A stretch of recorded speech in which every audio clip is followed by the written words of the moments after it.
Yo, chat, this game isn't going to start for 2 more hours, just so you guys all know.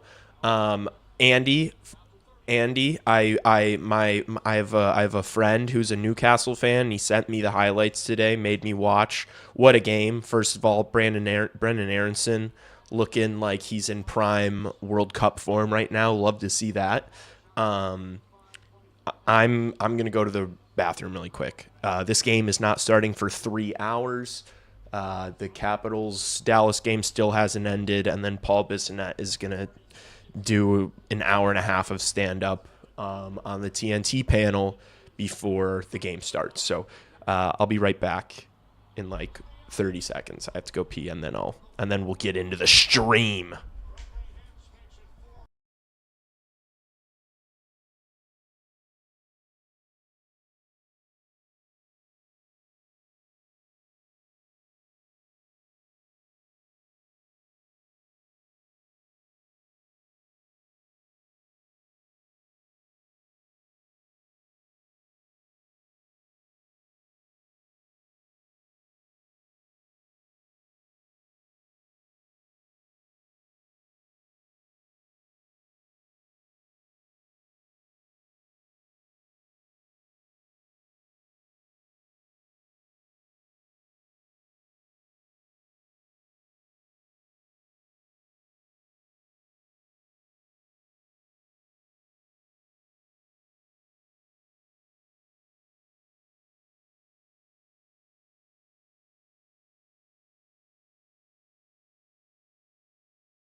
What's up, everyone?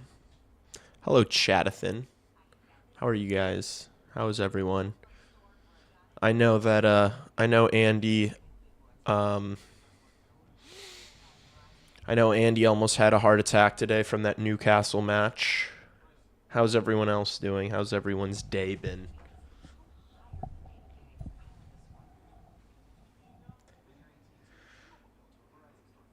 How are we doing? Are we ready for this Blues Blackhawks boots on ground tonight? Electricity, let's go. Cheer loud. Um Anybody catch the thumbnail? Anybody like me getting cheeky with that thumbnail? Anybody catch that? Good evening. Good evening to you too. I don't think that anything's going to happen with Shen tonight, if I'm being honest with you guys. If I can level with y'all. But Jeff Blashill literally said today that there's no beef with Shen. So, I think if the coach is going out of his way to say that, I don't think we're going to see any sort of retribution, but I did still want to make that the thumbnail just to get people a little fired up. Just cooked dinner and I'm ready to eat. I hate playing this team. I love playing the Blues. Dude, the first game against the Blues this year was amazing. Parents are at the UC and didn't invite you. That's crazy. 3 hours. What does what time does the puck make drop? I think the puck is supposed to drop at 8:54. I think it's supposed to be in like 10ish minutes. Um, Andy, that Newcastle game, man, that Newcastle game was nuts. Um, Matty G is going to slime him out. Who is Matty G sliming out, John? Please inform me who Matty G is sliming out. And please inform me why you didn't add a lip bite to that message. Kind of strange. Oh, Matty G is going to slime out Braden Shen. You're so ridiculous. You're so ridiculous. Oh my gosh. It's provocative. It gets the people going. Almost a 9 p.m. Local time puck drop at the United Center. We love it. Who's got jobs in the morning? Psh, not us. Nobody here. I don't have to be at work in the morning. I'm just kidding. I do. But what am I going to do? Not watch this game? I wanted to get a nap in before this. But then I ended up just talking to my sister on the phone for like an hour. And then I had no time to nap. And I looked at, as we were getting off the phone, I looked at the clock and I was like, oh, I'm supposed to be live in 13 minutes. This is good. This game feels so important.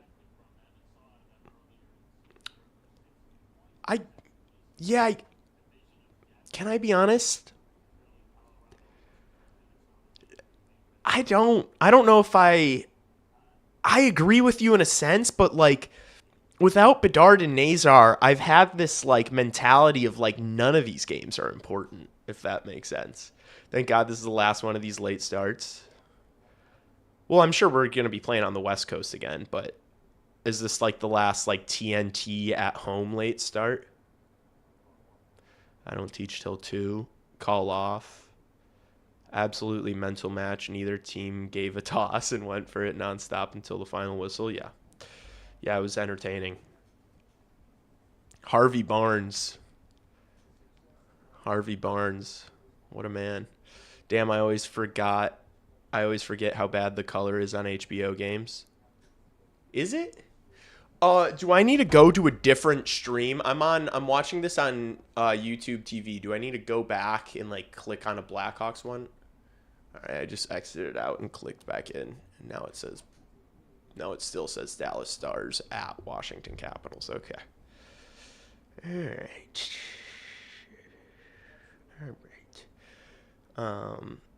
I just recorded my first podcast episode. What are you talking about on your podcast? Barnes for Scotland.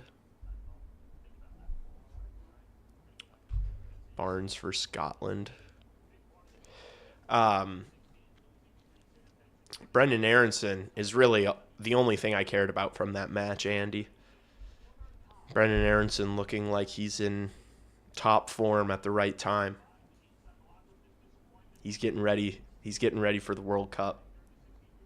Heated rivalry. I went to an open mic last night, and like half of the comedians talked about heated rivalry. It was like, It was like one comedian came up, did like 2 jokes about heated rivalry, and then the next comedian was this non-binary person. And they were like, I'm also going to be doing jokes about the gay hockey show. And I was like, all right, let's go. I guess we're just ripping heated rivalry. They weren't great. I think I could, I think if you gave me 25 minutes, I could make up some banger jokes about heated rivalry, but they were all right. I hate TNT. Why is this game on CSN? You mean, why isn't it? He was very sharp. Yeah. He looked good. Those goals were very nice. It's good to see him taking those chances. If you had a first or second pick, who are we picking? I think he's... I don't know. That's so hard. Stenberg is like, in my mind, the better player right now, but like I can't forget how skilled and talented Gavin McKenna is. I also can't forget the fact that Gavin McKenna loves the Chicago Blackhawks. Have you watched Heated Rivalry? I watched like most of the first episode. I probably should watch it just so I can make content about it, because every single person who makes content, hockey content on YouTube is talking about it. But the thing is anytime I make a video that's even slightly not Blackhawks related, nobody watches. So I don't know if it would do that well, but maybe it would. So I don't know.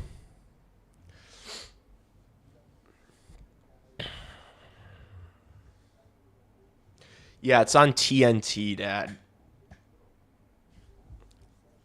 It's on TNT.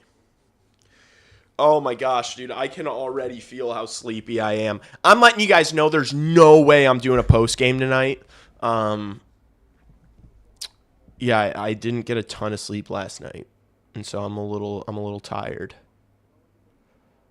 And I didn't get my nap. I didn't get a nap in. Cayman lad. Is there actually a kid from Cayman in the top 20? That's pretty electric.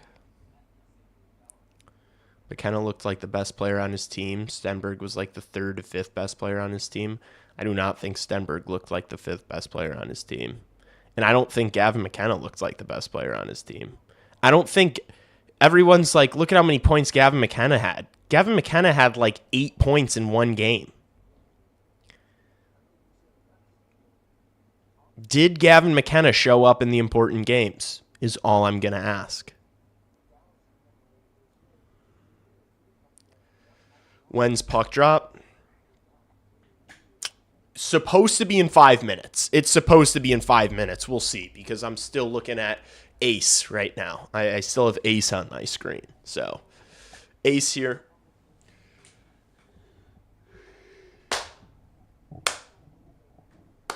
Wise men say only fools rush in, but I can't help falling in love with you.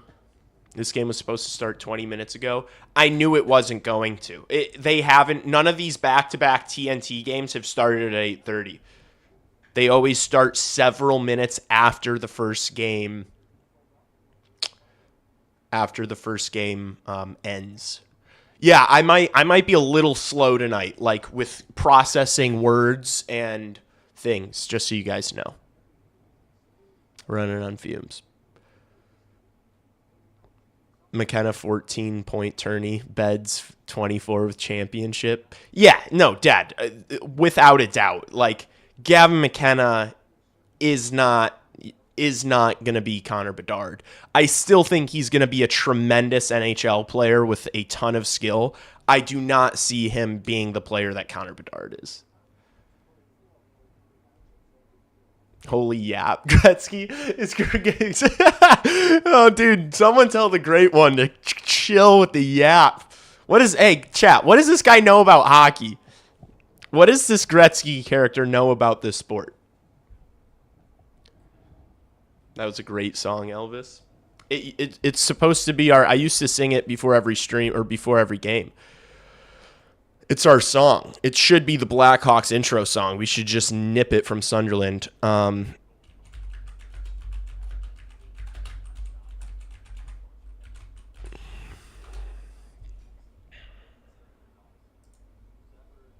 Wise men say.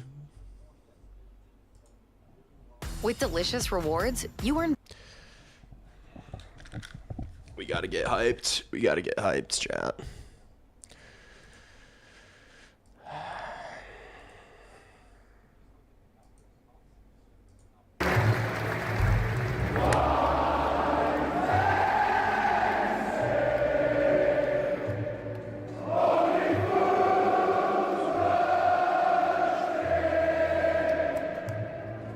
But I can't help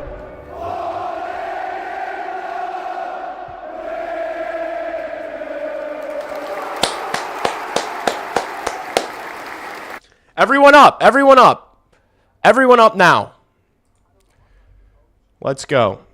I'm fired up. I'm getting fired up. Chat is sleepy. Chat better bring the fucking heat. Chat better not be sleepy. We can't have tired streamer and tired chat, all right? It's only one of us can complain, and it's going to be me. You guys don't get to complain. Sorry. I make the rules. Sways with lighter. Sways with geek bar. Wise men say...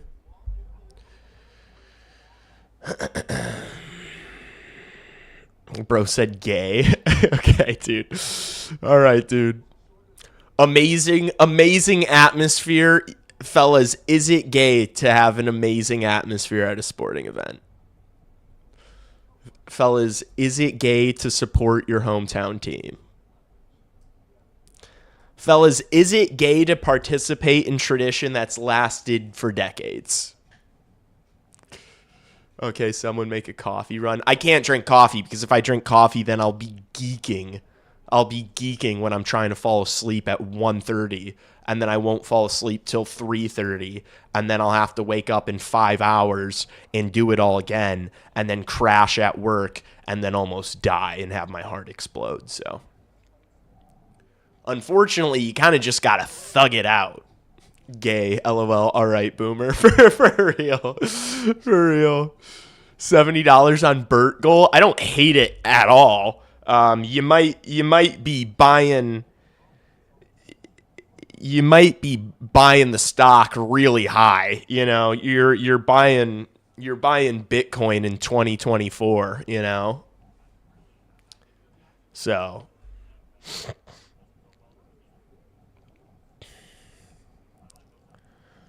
Blashill told Hawks not to fight Shen, and I don't think he told them not to fight Shen. I just think he said there's no lingering beef. I think he said there's nothing, you know. I made the coffee mistake last night. Sucked, yeah.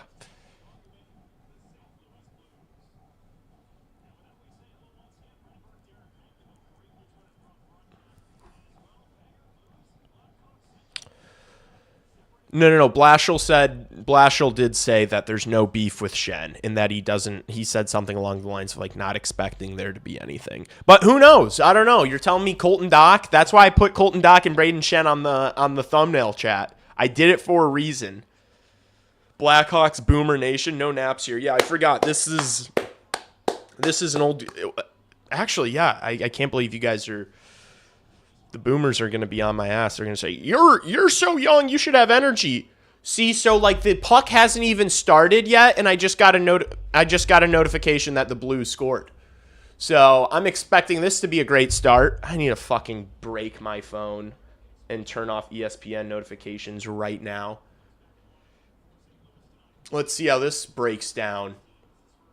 All right, chips it past Levshinov. Puck bounces over Kaiser's stick. Turnover by Green. Okay. Shen kind of just bullied Green. All right. Braden Shen with the early assist. All right. That happened. I am going to turn off the notifications from this game.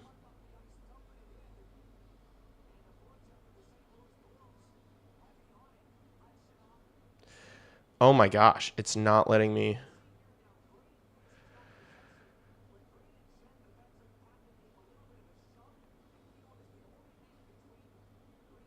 Okay.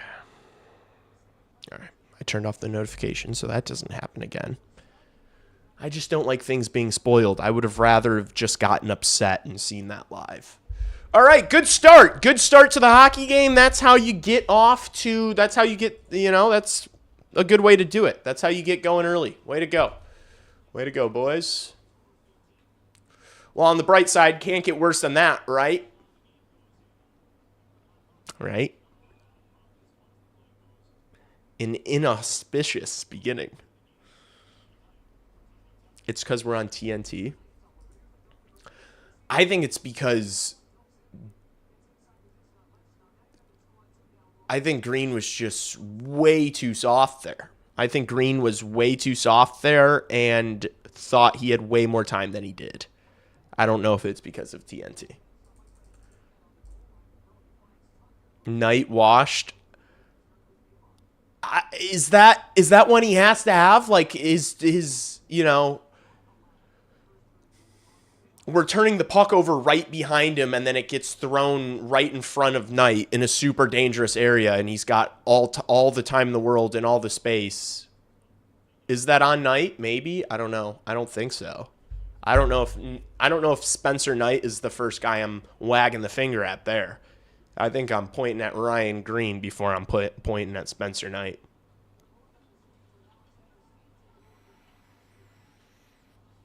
All right. SRM Scott, chill out. I would say there's plenty of time left in the game to come back from a 1-0 lead. Is that a dreadful start? Yes. Did it happen 30 seconds into the game? Yes. We've got a lot of hockey to be played. 58 minutes of hockey to be played, to be exact. Let's buckle up.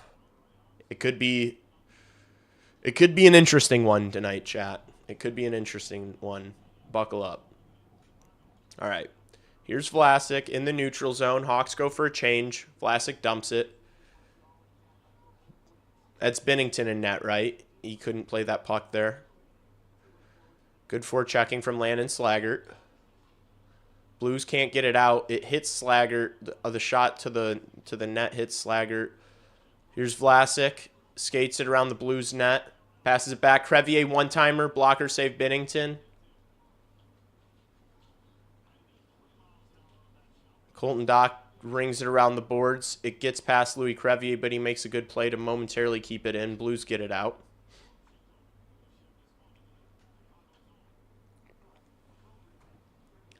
Yes, we let in a goal in the first 30 seconds. Yes. Nah, game's over. Okay. Nah, game's over. I'm going to bed. If you guys could all do me a huge favor and like the stream, that would be much appreciated. It costs nothing. It's no sweat off your back, and it helps me. And so if you like the streams, they're completely free. You could just like the video. There's 51 people watching and 14 likes on the stream. So just maybe a couple of you. Not everyone has to do it. Just maybe like 2 of you like the stream that haven't yet. That'd be cool. Thank you. Oh, no. All right. Matty G gets on it, who, according to John in chat, is going to slime out Braden Shen tonight. For the Boomers not understanding, sliming out is a slang. Oh, no. What a move. Braden Shen makes a great move to the net and draws a penalty. Artem Levshinov going to be called here for hooking or holding. Spencer Knight makes the save, but Braden Shen playing like he hates the Chicago Blackhawks. Now I think it would be appropriate for someone to go after Braden Shen. I was very much on the it wasn't Shen's fault thing for the Bedard injury, but after watching the way he started this game, I do want someone to go and try to take his head off for the record. Now that we have that out of the way, like, somebody kill that guy. For the Boomers wondering what sliming him out means, it's a slang term for killing. So he said that Matt Grzelcyk is going to essentially murder Braden Shen. All right, sharp angle shot for the Blues. Spencer Knight had it covered.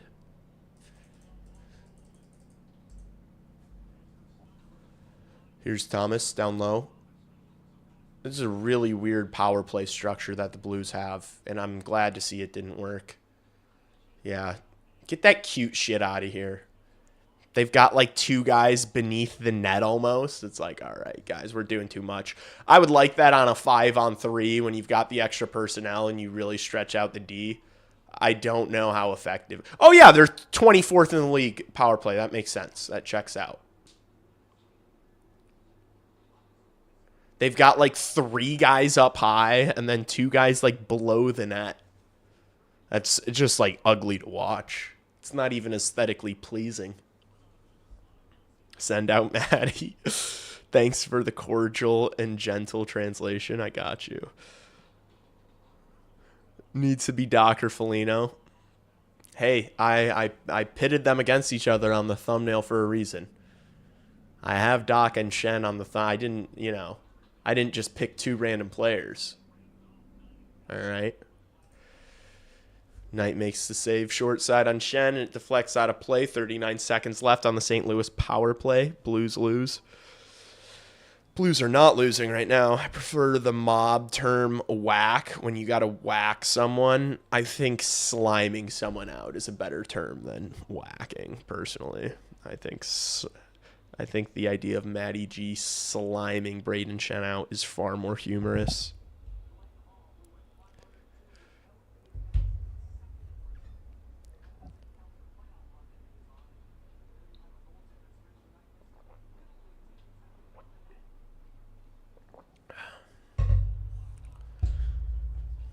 I didn't start the clock, my fault. I was hydrating. Make sure you're staying hydrated, chat. Battle in front of the Hawks net.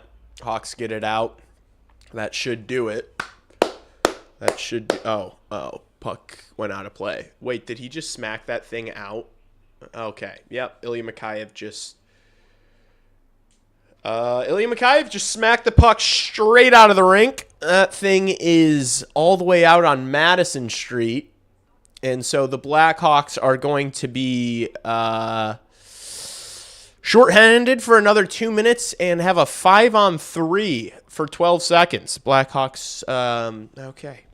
From bad to worse. Let's win this draw, Dickie. That's kind of important.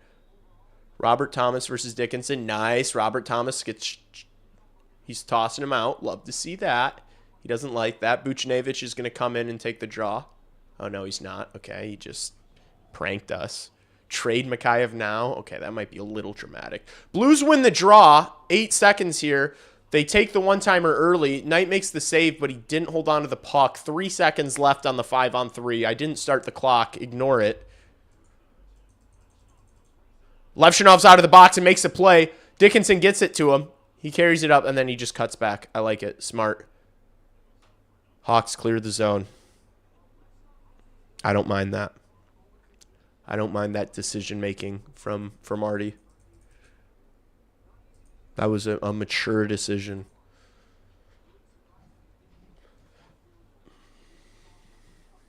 Puck battle behind the Hawks net. Blues come up with it.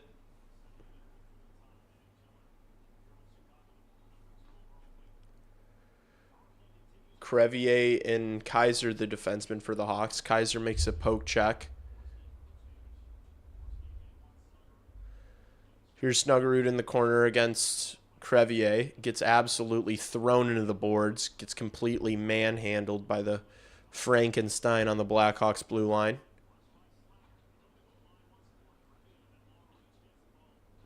.44 seconds. Good passing here from the Blues. Here's Dvorsky. Spins away from Teravainen, passes it back to the point. Shot pass comes in, doesn't get through Crevier. Really good work by Crevier so far on this penalty kill. Using that reach and that size. Ooh. Snuggerud try to throw that across the crease to literally no one. Oh, shot comes in. Deflects wide. Another hit from Crevier. Really good use of the body there by Kaiser. Can't get the puck out, though. Dvorsky makes a pass. 10 seconds left. The killers for the Hawks are getting really tired. They've been out there for a while. Jam attempt. Nice. Hawks clear the zone. That'll do it. Hawks survive. Back-to-back power plays. Game still 1-0. Let's go. Let's get some momentum now. Let's go. What's up, Uncle Eric? Matty G just slimed out Snuggerud. Solid kills. Thank you, Mr. Knight. Yes, I agree with all those statements. Ooh, nice turn by Burakovsky. Can't get the pass off. Green passes it over. Shot comes in from Levshinov. Goes wide. Here's Bertuzzi behind the net. Back to the point. Delayed penalty coming. Extra attacker on for the Hawks. And now it's peeper time, chat. Now we get ours. Let's see what they can do. Yeah, it was Krev. It was big Krev dog. That slimed him out.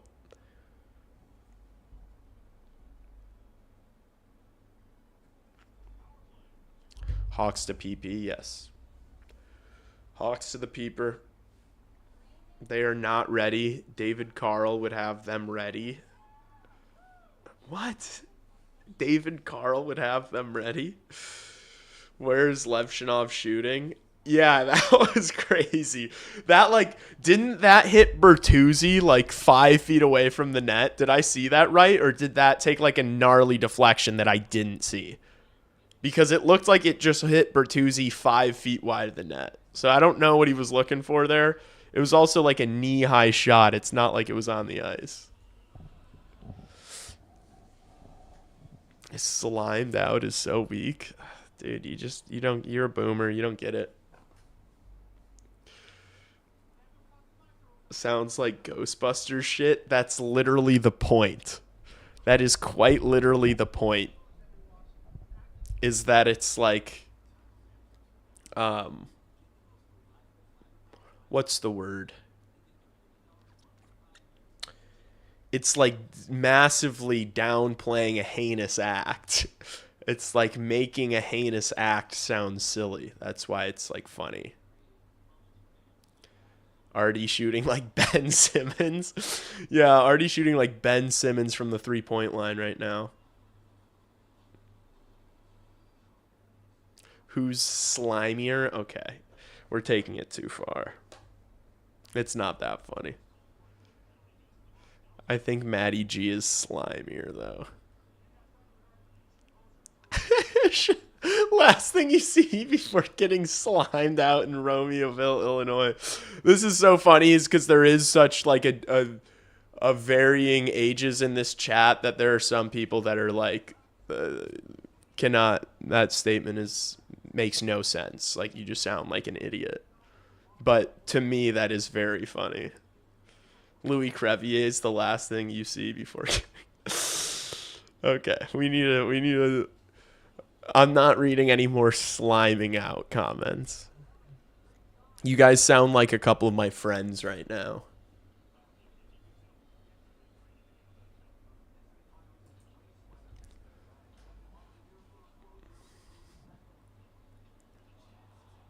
Oh, couple of good looks. Donato still trying to stuff it in.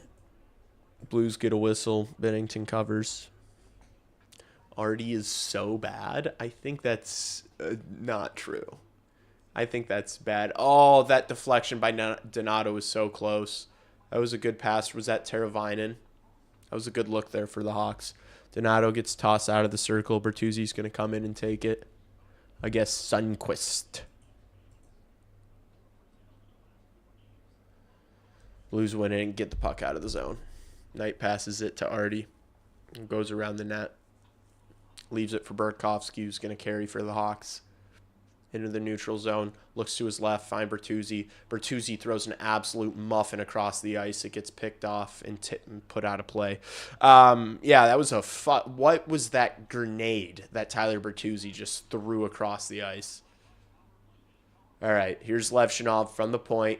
Over to Burakovsky. Burakovsky back to Lev. Passes it over to Teravainen.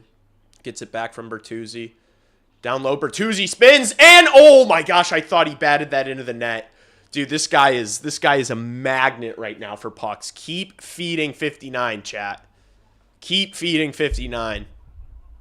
Spencer Knight's in net versus Jordan Bennington. Great back check from Oliver Moore there. Just picked his pocket. Oh, Bertuzzi almost got sprung in on a breakaway. Got intercepted. Nice play by Lardis. He's going to carry for the Hawks. They should hurry. They've got numbers. He moves it over to Green, who cuts back. Here's Grizzlick. Over to Oliver Moore. He's got space. Finds Lardis. What a goal! The connection again. Oliver Moore to Nick Lardis.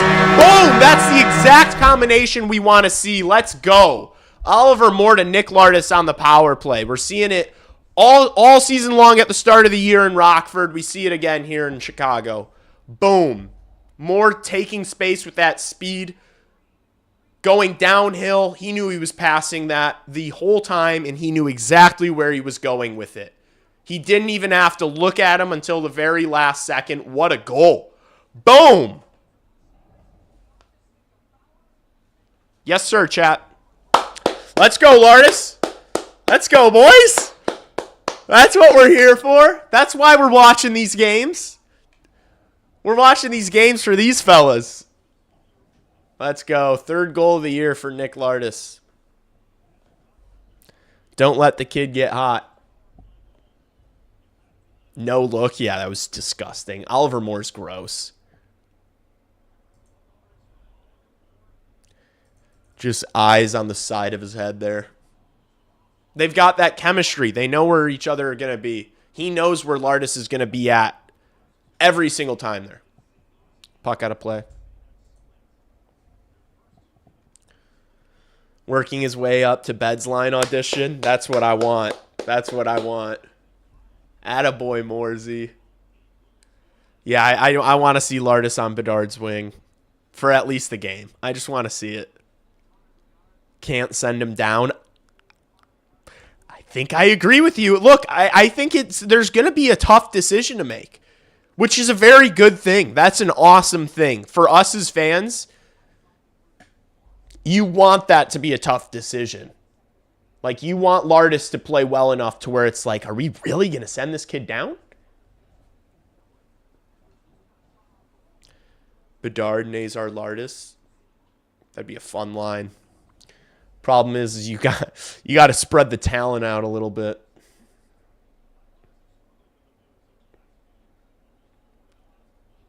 But that would be a lot of fun. Future 50 goal scorer Nick Lardis. Fire me up. Let's go. That's what I want to hear. Kent Serov.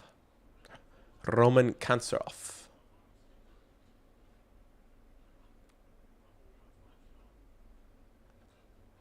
Wyatt Kaiser here. Shakes a defender.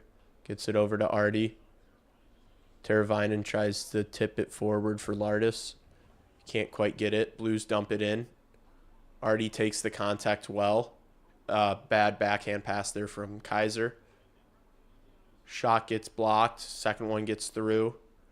Hawks get it out. Blues get on possession again, though. Back into the Hawks zone. Good stick from Artie. Now Kaiser gets the puck, finds Moore. They're just going to dump it in and go for a change here. Moore's got a little bit more energy, so he's going to go in on the forecheck. Could keep from Vlasic. Moore's got to get off the ice. He does. Donato into the corner to Mikheyev. Mikheyev just lost the puck there. Nice play by Dickinson. Justin Falk dumps it into the Hawks zone. It gets past Jason Dickinson.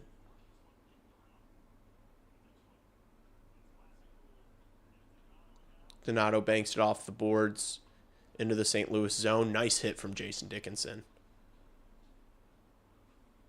Ilya Mikheyev aggressive on the forecheck. Frendel, Bedard, McKenna. The Blackhawks aren't getting Gavin McKenna. The only way the Chicago Blackhawks are getting Gavin McKenna is if he falls to like 6. If people overreact to like his college and World Juniors play and he drops to like 6.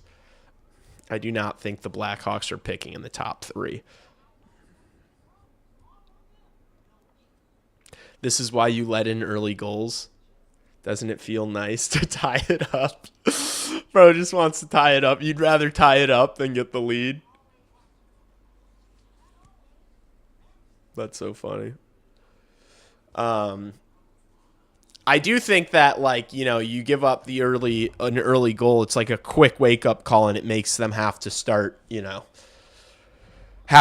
trying aggressively right away. You know, it's kind of like a slap in the face. It's like hitting the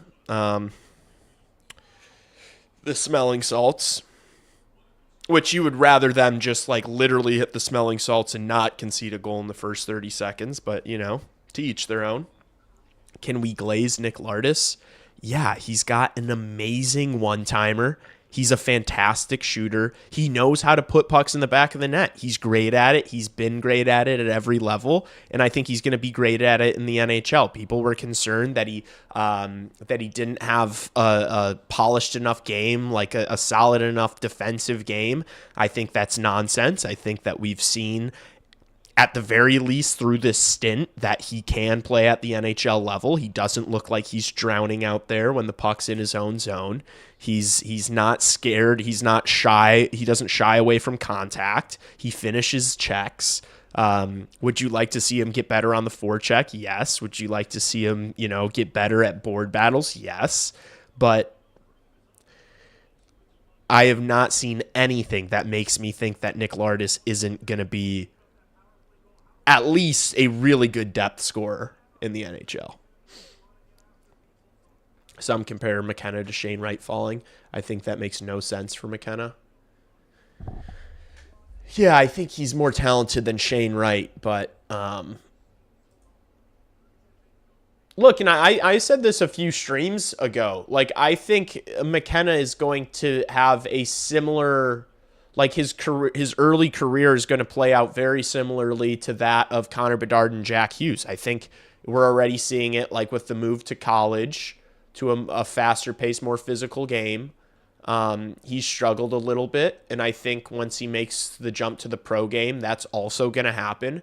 I think he's going to have a rough first couple of seasons. I think people are going to write him off and call him a bust, and then I think he's going to grow into the league. He's going to get faster and stronger, and then he's going to start ripping it up and scoring a ton of points and being a very elite player. I think that is what's going to happen with Gavin McKenna. And I think everyone's going to write him off in those first couple years, whether it be 2 to 3 years. And then I think he's going to be a great player because, I mean, the talent's completely undeniable. Like, he is so gross.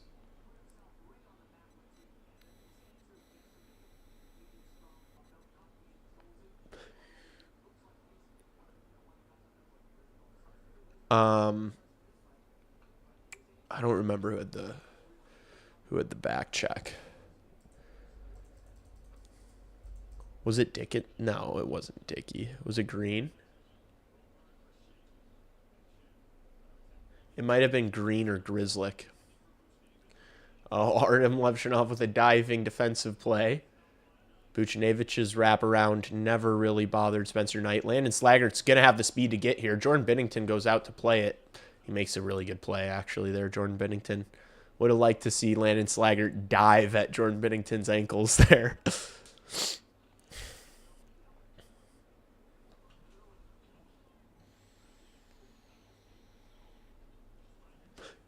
Slaggert gets rubbed off the puck. Like, I'm sorry, I would rather have AJ Spellacy on this line right now than Landon Slaggert.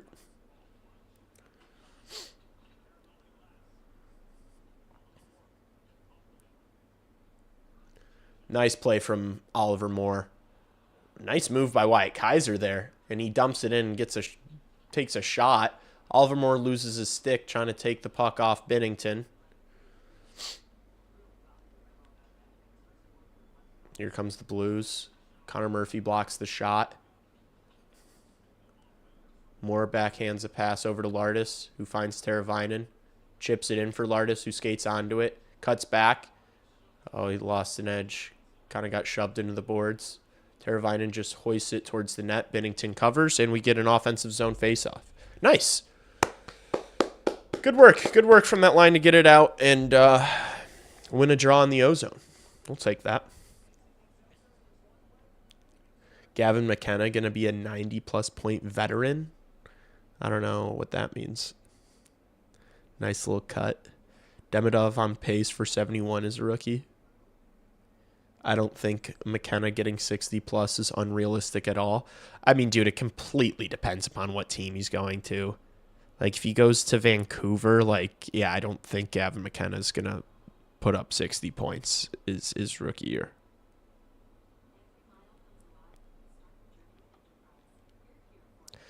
I truly think it just depends on the team that picks him. If it's like Calgary, he ain't. Oh, okay. I literally just said that, but I said Vancouver instead of Calgary. The same thing goes for Calgary. We made the same point. I agree with you.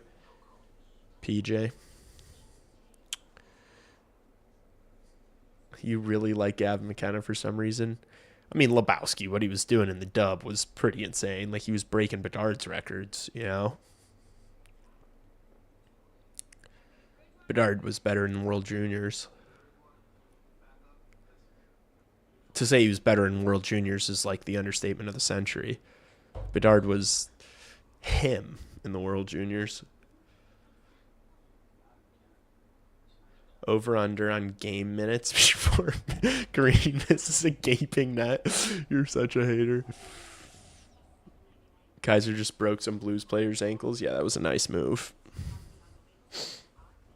But you'd like the thing with Wyatt Kaiser is he can do that, but you'd love for him to like keep going there instead of just like dumping it in. Like, what if he could drive the puck? He's got that skating ability. Like, what if he could drive that puck into the offensive zone? Then you, like, really put the defenders on their heels. You make so much space for the forwards on the ice. Like, if he just keeps developing and they keep enabling him and giving him the green light, like, I would love to see that from Wyatt Kaiser because he skates like Quinn Hughes. Wyatt Kaiser skates like Quinn Hughes. He doesn't have the offensive touch, not even close to Quinn Hughes, obviously. But the skating, the edge work is very similar.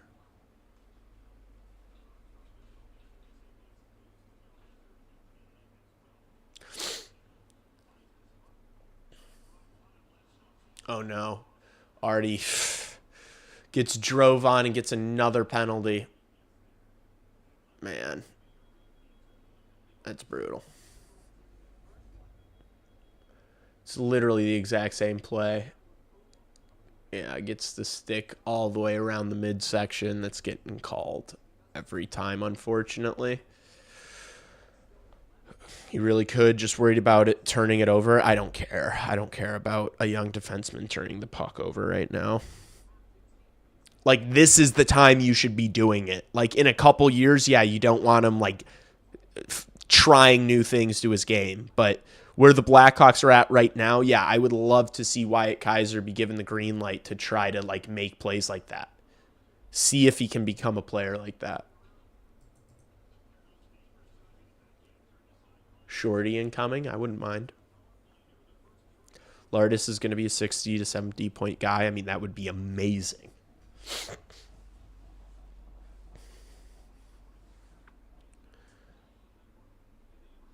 Oh, Green almost intercepted that pass. Kyrie's pass got intercepted by Tavo, but he gets it back, spins away. He's trying to get it to Shen.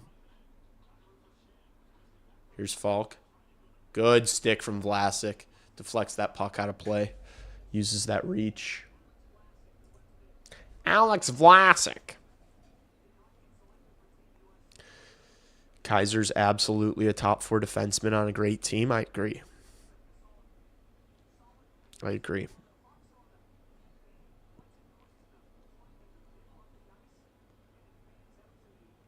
Three things are certain in life: death, taxes, already taking penalties in the D zone. Yeah. That's true. It's all right. We've got an amazing penalty kill. We'll let him. Good block there from Dickinson. Nice. Crevier dumps it. Good work from the PK there. Minute left on the PK. Keep it up. Keep it up. Blues enter. Good passing. Oh no. What a shot block by Kaiser. And the pass doesn't get to Robert Thomas. Hawks survive. What a shot block from Wyatt Kaiser there. Thomas getting hounded by Crevier. Gets pushed out of the zone by Crevier. That's a big play. He doesn't get off the ice, though. St. Louis get it back in.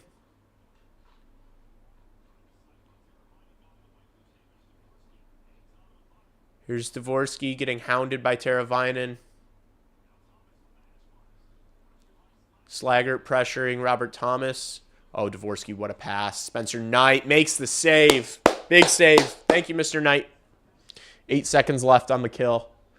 3:07 left in the period. Good work by the Blackhawks killers. Good work by Spencer Knight there. That was pretty easy save for him. I guess when it's on the backhand, it's always a little sus because you don't know where it's going, but trying to move up the PK ranking. Yeah, Artie's just trying to... Chat, Chat, Artie's just trying to move up. Good guy Artie. He's just trying to move up our PK percentage. That's all. You guys are freaking out for nothing. I agree. He knew that we're killing these penalties. We're just moving up the PK percentage. We need to stop overreacting. Artie's growing his confidence. It's not been... Look, Artem Levshinov has looked like a new player over the past, I don't know, 4 to 7 games. This has not been his best period. This has not been his best period over the stretch, I'll tell you that much. But there's a lot of game left. I'm sure he's going to end up making a big play that'll make up for it. And the Hawks kill off another penalty. Hawks kill off another penalty. Oh, no. Here's Shen. Good thing that shot didn't get through. That could have been dangerous. There was so much traffic in between the puck and Spencer Knight. This PK is looking so good. Dude, they're nice. And that's that. You know what's awesome about it is it's like, yeah, you've got a couple veteran pieces that are really good on the kill, but all these young players are contributing and like learning from these guys. And so they're just as much a part of the unit, you know? I think the Blackhawks are going to have a really good special teams for a long time. You think about like the weapons they're going to have offensively, shots on either side of the ice. Crevier with the shot that comes in, hits Binnington. He doesn't know where the puck is. Blues come up with it. And then the PK. I mean, the PK's been fantastic, and all these guys are going to be here for a long time. So, yeah, it's exciting to think about the future of the Blackhawks special teams. It's going to be nice. I would imagine they're going to be routinely in the top 10 in both PK and power play.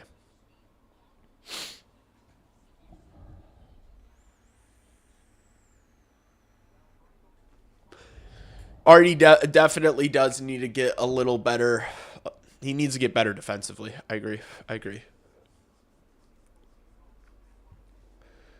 Maybe a teammate will shake his head between periods. Did you guys just hear my tummy growl? My tummy just made a very strange noise.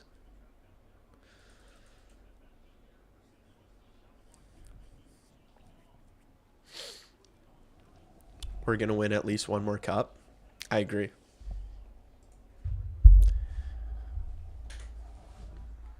I don't ask how, I ask how many. Keith looked clumsy his rookie season. Hey. I'm just saying that I want Artie to keep improving. I am not one of these people that's like, Artem Levshinov sucks. Like so many people say. It's like, really, a 19-year-old defenseman sucks in the NHL. Tell me more. Oh, Donato DeMore. Really good look there for the Hawks. Yeah, when I see people writing off these young defensemen, these young forwards too, but specifically the defensemen, it like boggles my mind. It's like, how? Just tell me you don't understand the sport without telling me you don't understand the sport, you know? It's like, it takes defensemen time. You know, like appreciate the really good flashes that you see. Don't tweak so much about the bad plays and the negatives. Like they're going to get better. They've got professional coaching staff around them 24/7. They're going to get a little better.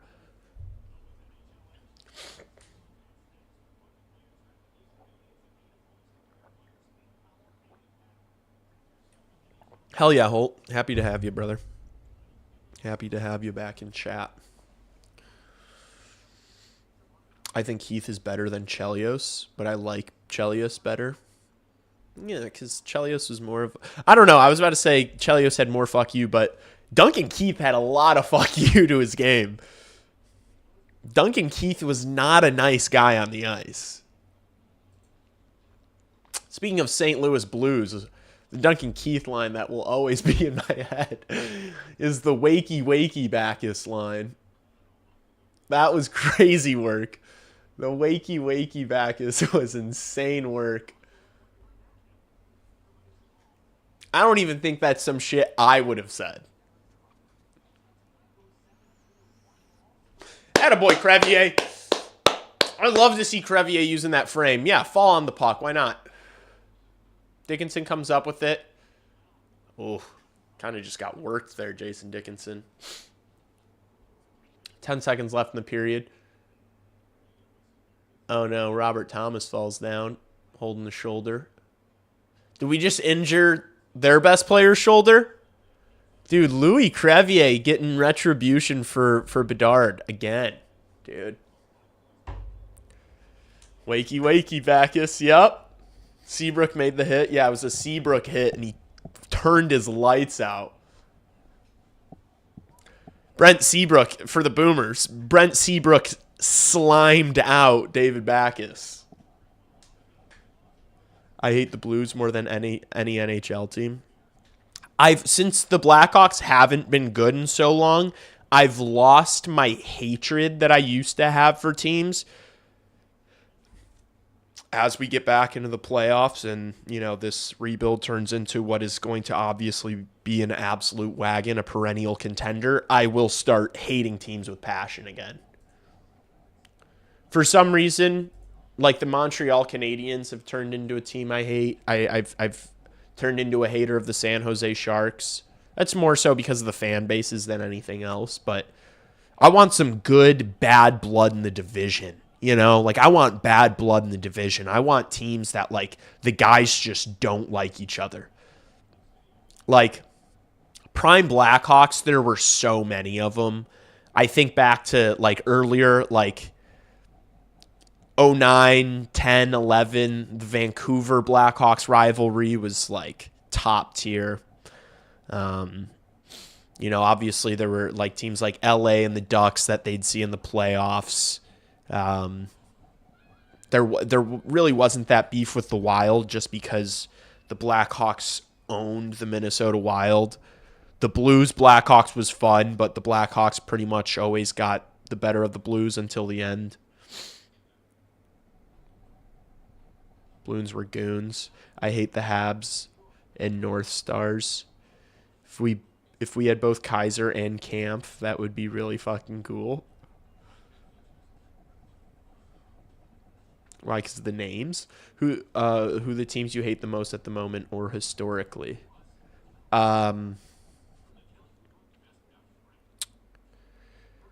Historically,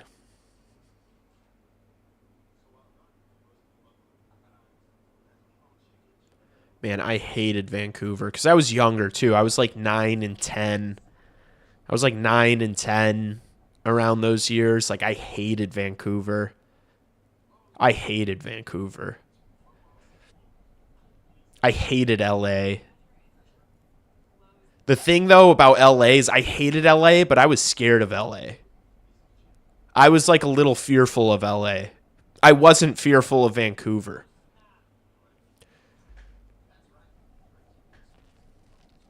I hated Detroit as a kid. Detroit bothered me a lot as a kid. Just because their fans were so obnoxious, they would always bring up the streak of how many years consecutively they made it to the playoffs, and it was by the time the Blackhawks were winning, Detroit were kind of past. They were kind of on the downhill after that. They were still good, but after 08, 09, it was and so I was you guys are not good. Shut up.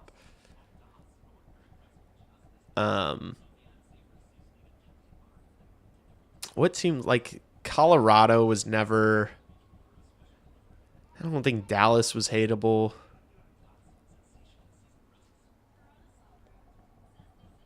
I'm trying to think of some of the core memories. Detroit, Chicago was a great rivalry before they left to the East. Yeah. I mean, they should move to Chicago. They should move a team into Texas, put them in the West, move Chicago to the East. Chicago should play in the Eastern Conference with the other original 6 teams. It'd be better for us. We wouldn't have 9 o'clock start times. I said after 08. I said after 08, 09. In 2013, 2014, when I'm actually cognitively a human being, and I can get into arguments with people, and I would talk to Detroit Red Wings fans when I was 14 years old. at that point, the Detroit Red Wings were not like a, ooh, shiver me timbers, you know.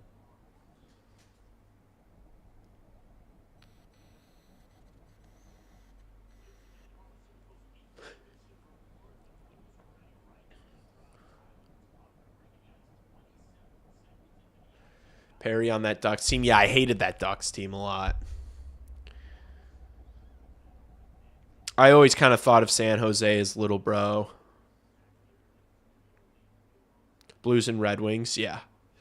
Yeah, I think Blues, Red Wings, Vancouver were probably my least favorite teams. Blues, Vancouver, and the Red Wings. Sports would be boring without rivalries. Completely agree. That's true. That was 2013. Yeah, dude. Dude, the Hawks were almost out. It was 3-1, right? And then they came back. I still remember that game 6. For some reason, I remember that game 6 better than I remember game 7 against Detroit in 2013. Like the Hossa goal. And for some reason, that Michael Frolik penalty shot is like, that's like a goal from the Dynasty era that's like weirdly ingrained in my brain. That like forehand backhand move that he did, that kind of like iced the game. Man, that was sick. And then obviously like the Seabrook overtime winner after the Hjalmarsson disallowed goal with like a minute and a half left in the game. I remember not being anxious in that game 7 in 2013. I remember being so confident that they were going to win because it after that Hjalmarsson disallowed goal in like my child brain, I was 13, like I felt like it would be like wrong for the Blackhawks to not win. Like it just felt like they deserved it, which obviously is not how life works or how sports works, but I was like convinced they were going to win. Yeah, that's strange. That 2013 team was so good, and they almost boofed it against Detroit. Yeah. Yeah, and like Taze was like horrible at the start of that series. And that moment where like Seabrook goes into the box after Taze takes like, he was taking a bunch of penalties and just getting frustrated. And Seabrook goes into the penalty box and gives them the pat on the head, and then they just started running them after that. I wish that's how hockey worked. Yeah, unfortunately not how hockey worked, but 13-year-old me was like, no, trust me, they're fine here.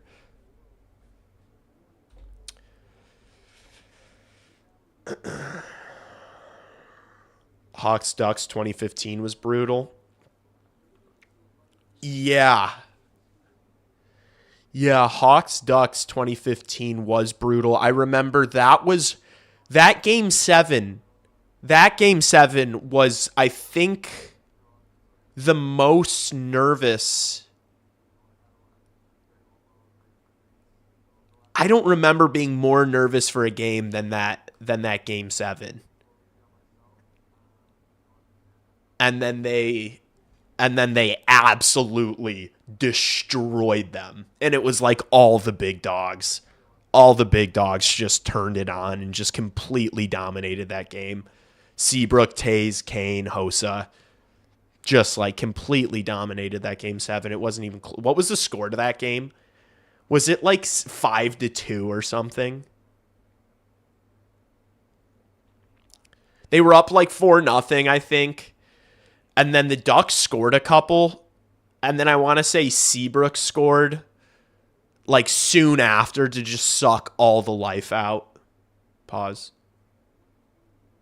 Yeah, and then game 6. Wait, was game 6 the game where Taze had 2 goals in the final minute to tie it up? They ended up losing in overtime. Was that game? No, I think that was game 5. I think that was game 5 that Taze did that.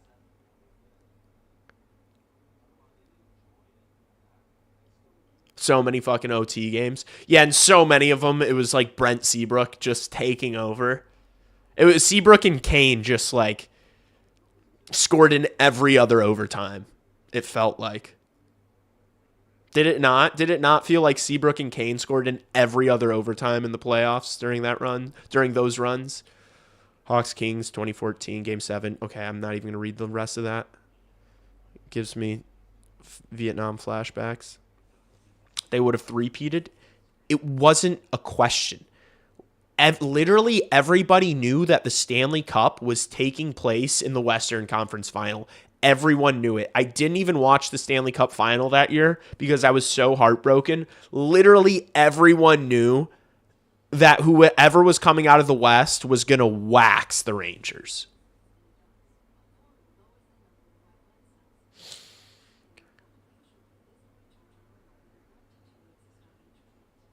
After Kreider ran Price. Dude, I think Price could have stayed in net. I don't think any team in the East. The West was just different, man. The West was different during that era. Like, I don't think a team from the East was ever gonna win. I didn't think a team from the East was ever gonna win that year.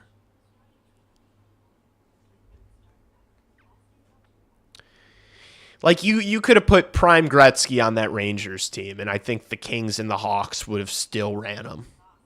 They were just so much that, I mean, people talk about that 2014 Blackhawks King series as like the best series of hockey of all time, just like the highest level of hockey. I don't even remember it. I like blacked out. No team in the NHL could hang with the Kings or the Hawks in 2014. Siebes was so clutch in playoffs. He was. In like big games. They just had so many big game players. And that's the thing is like you can assemble talent, but you've got to get lucky. You've got to get lucky with like guys that can just do it, you know, guys that can just win. Guys that can, like, you know, not be consumed by the moment. And it's like, you can't teach that. You can't, like, you either have it or you don't.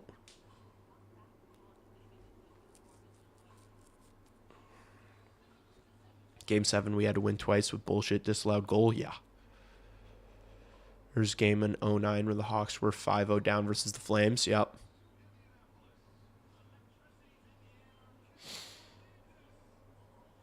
The only chance the East had was that Price would just stand on his head until Kreider bulldozed them. Yeah. Yeah, I know. Montreal Canadiens fans are still convinced that, like, it was a surefire thing they were going to win a Stanley Cup that year. That LA team was ridiculous. Jonathan Quick was unbelievable. Like, people act like the LA Kings had a plumber in net. Okay? Like, I know Prime Price was insane, right? One of the best goalies ever. But people act like, you know, 2014 Quick was, you know, 2010's Quick was a plumber or something.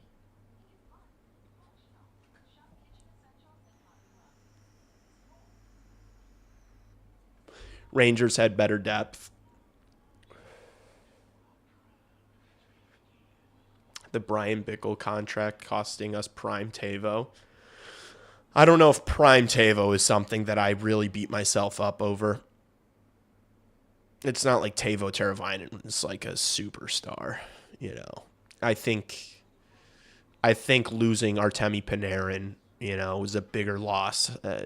Granted, you know, a little later, but Flames was a regular season game, yeah.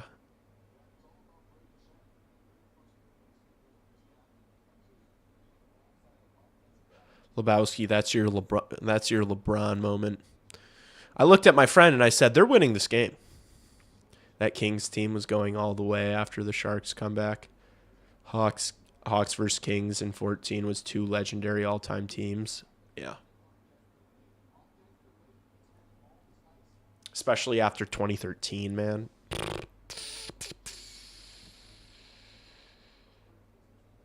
And then That 2015 run was so fun.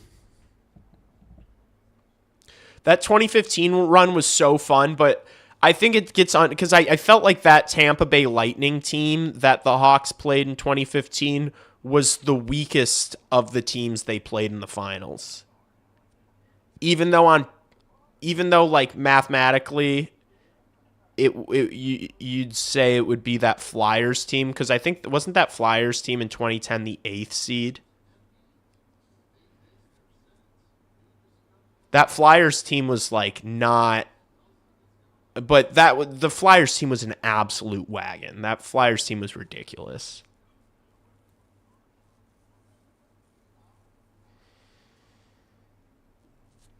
The 2015 final just felt like, I don't want to say the easiest, but it felt like the easiest win. That Bruins team in 2013 was, you go back and look at that lineup, it's ridiculous.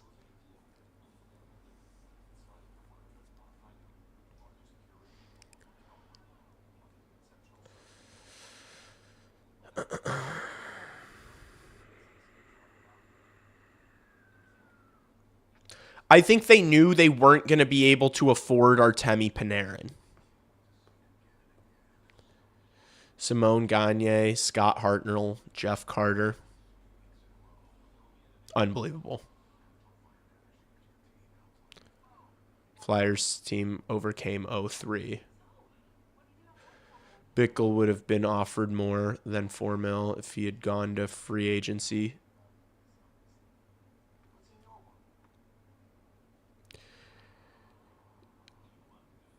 Brian Bickle was like, was it the 2013 run? What run was it that like Brian Bickle arguably should have won the Conn Smythe? Was it 2015?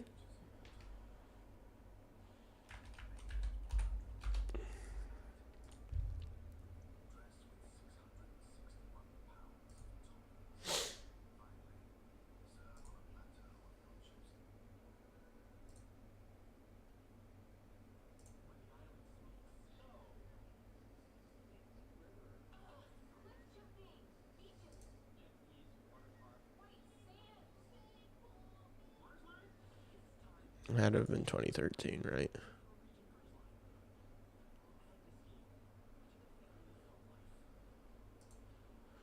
No, not regular season. Yeah, dude, 2013, Brian Bickle had 9 goals, 8 assists, 17 points in 23 games, plus 11. He scored so many big goals, 2013, yeah. He was insane. And he was specifically insane in that LA series.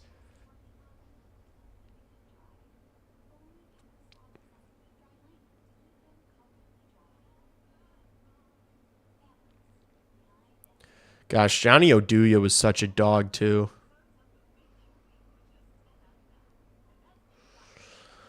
Dude, that's the like I'm looking at these stats from the 2013 run, and it's like they didn't have anyone over a point per game. Nobody was a point per game, but they got contributions from everyone.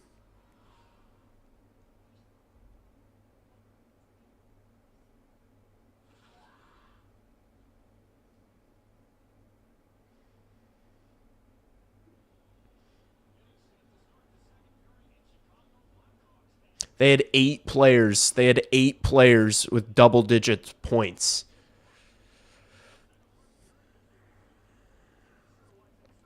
It really is like the Florida Panthers the past couple of years. It was just like everyone was good. Kane was too clutch that whole playoff run. Yeah, he was. He was. Oduya very underappreciated. Yeah, just because of how good the 3 guys above him were. Johnny Oduya was a phenomenal player. That was such a cheat code, dude. Like the second pairing being Oduya Hjalmarsson, like that would have been the first pairing on like 75% of the teams in the league, you know? And that was the Blackhawks second pairing. Just kind of silly. And that's what I think. That's what I think we're gonna have in a few years with this blue line. I really do. All right, we're underway. We are back underway. Period 2. That intermission felt like it was 30 minutes long. I think I'm just exhausted. Hawks start with the kid line plus Uncle Tavo. I love that. Reward them for that great first period they had. Bouncing puck goes to Binnington. Wow, he does a little stick handle. Makes a nice play. Blues dump it. No icing, though. It hit a stick. Ladd was awesome. Imagine if we kept Dustin Byfuglien. I mean, yeah, if they were able to keep Dustin Byfuglien with that group, it would have, like... They would have won, like, 4 straight. That was... Dustin Byfuglien is, like, such a perfect player. Oh, nice! Oh! Moore fed Kaiser. What a pass from Oliver Moore, man. He has looked so good.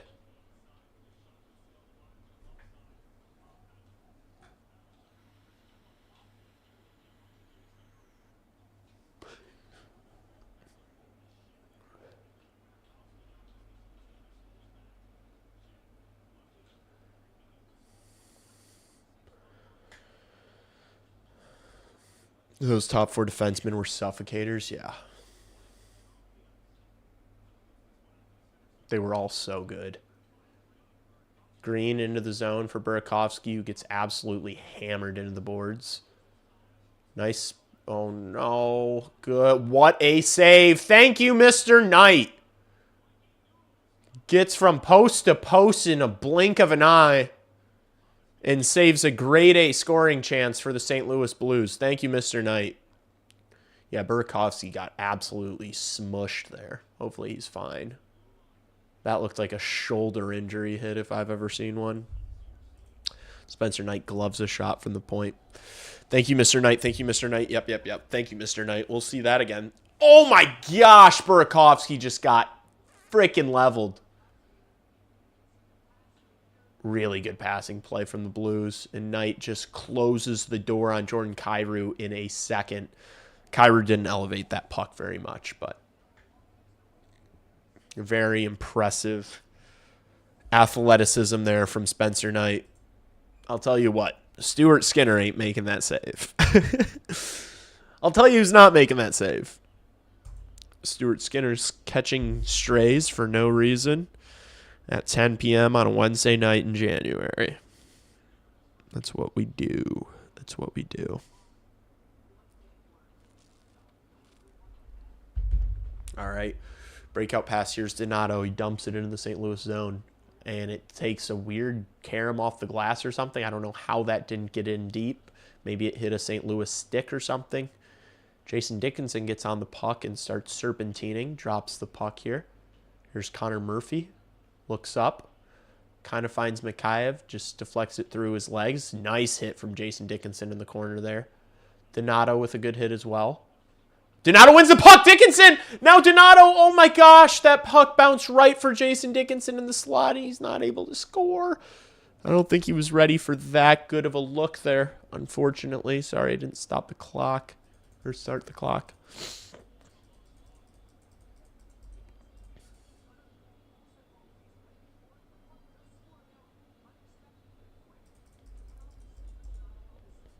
We've been hitting. This has been a physical game. Don't act like the Blackhawks haven't been physical tonight. Jason Dickinson's had a couple of big hits. Louis Crevier's had a couple of big hits. We've been physical. Oh, this is the skating I love to see from Wyatt Kaiser. Now it's just like that finished product. You want him to like have an idea of where he's going there. Maybe keep skating it behind the net. Throw it in front of the net or something.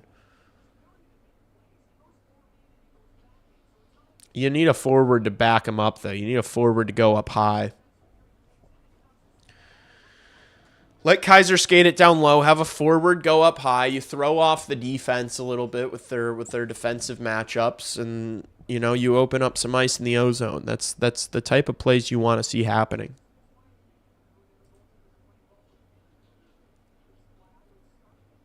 the defensemen have the confidence to do that when, like, Connor Bedard's out on the ice, all of a sudden he's going to have a lot of room.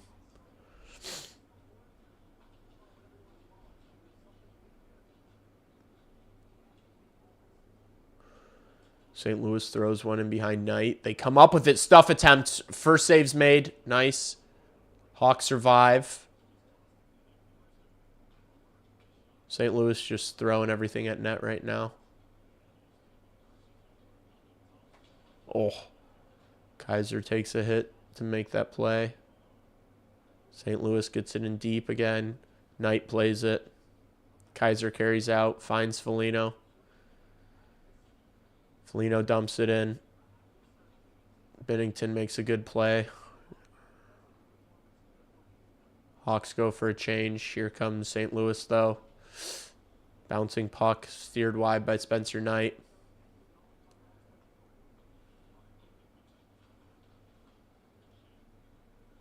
Shen against Murphy. Good stick work from Murphy there. Finds more. Tries to chip it for Lardis. He can't get on it. Now he does. Oh, what a sick move there. What a sick move by Nick Lardis.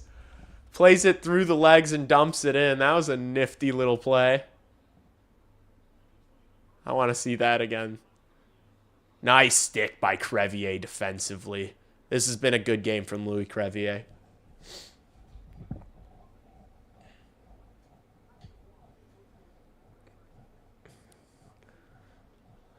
Boomers in chat having a old timer off right now. I love it.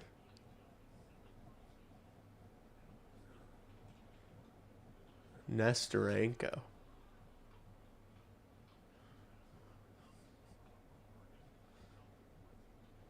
St. Louis dump it in. Knight passes it to Vlasic, who turns the puck over.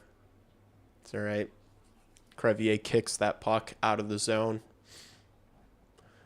Not sure what Vlasic was intending to do there. Now an odd man rush here. Blues fan on it. Hawks might have numbers. Oh, they can't get on it. Damn. Here's Kyrou. He's going to have a jump here on Vlasic. He makes a great move. Spencer Knight makes an amazing save and covers the puck. Holy shit. I do not know how Spencer Knight extended the leg there. He got beat. That's a thank you, Mr. Knight, if I've ever seen one. Let's see this again. Oh my goodness! What a save. It gets stuck in his, like, in between his pad and his skate. Oh, that reach, man. Ow, I need a stretch watching that. My groin hurts watching that.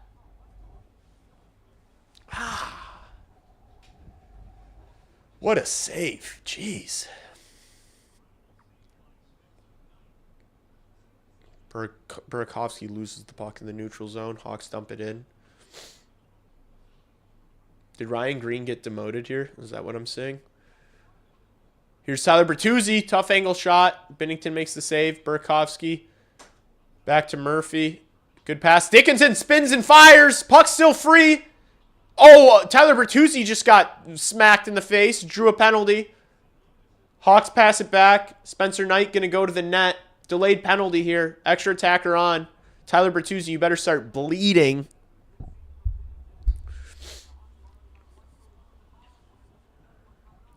Grzelcyk over to Teravainen. Gets it to Moore. Braden Shen intercepts. And we are going to the peeper. I did not do the clock.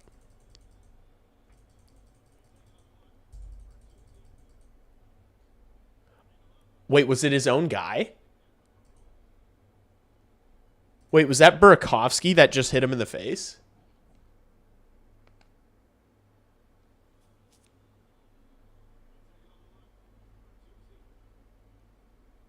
It was Burakovsky's stick. That's not going to be a power play.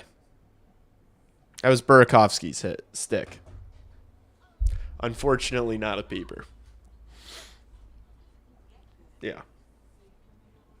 All right. Well, more 5-on-5. I think that's why Bertuzzi reacted so weird, because he like acted like he got shot and then immediately jumped up, because I think right after it hit him he realized whose stick it was. Imagine they just don't take a look. Chemistry too good. Yeah, they're like, all right, let's draw a penalty. That's so funny.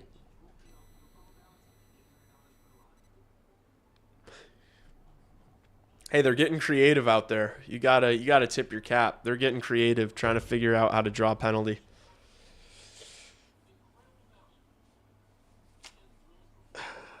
Wait, what would happen? Can I ask? Can I ask a question here?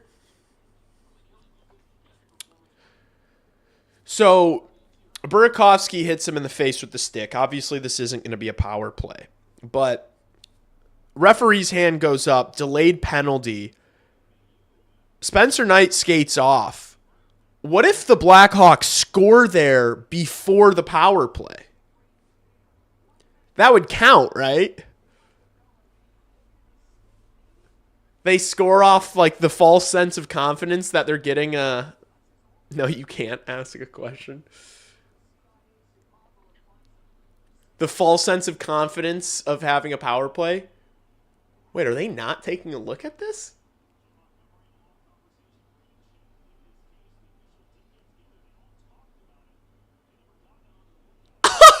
Are we getting a power play here?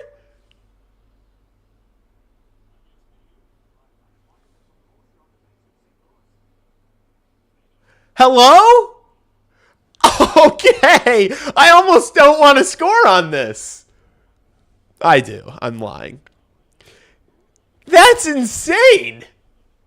It was straight up Burakovsky's stick. More. Oh. Pass does get through to Lardis. Bank pass to Foligno. Back to Moore. Back to Grzelcyk. Over to Lardis. One-timer.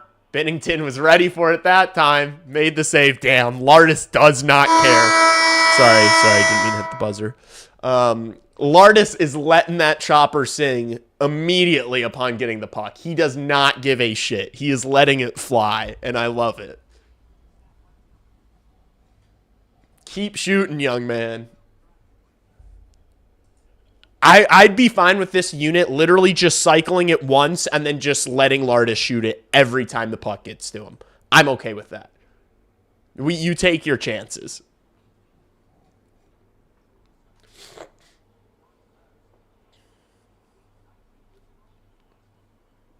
I'll take it, but these refs are ass.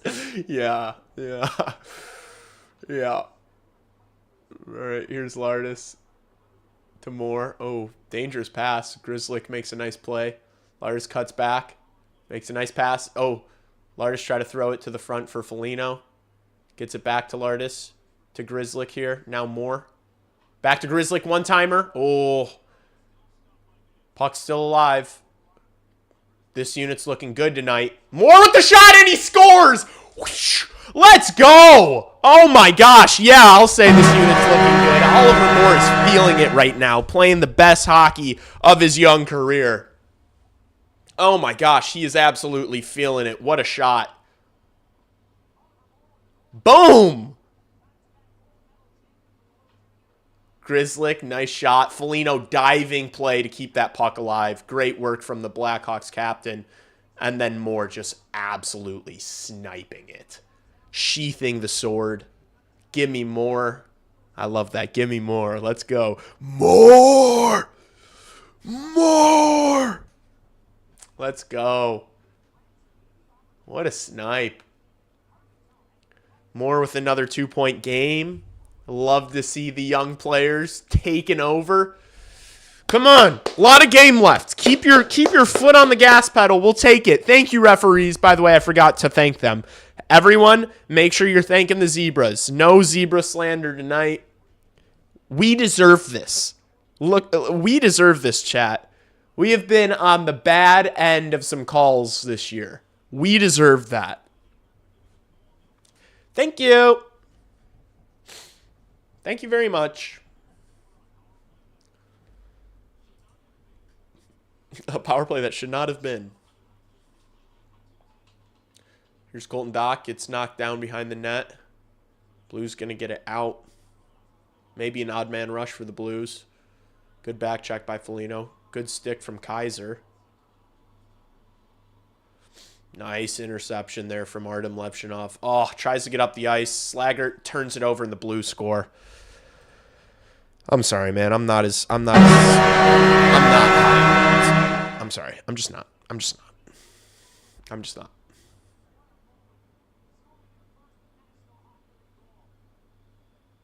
First National League Hockey League goal.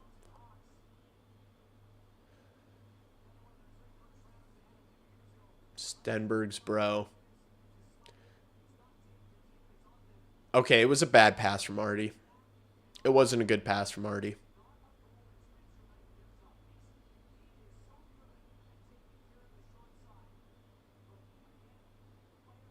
It's not a good pass from Artem Levshinov.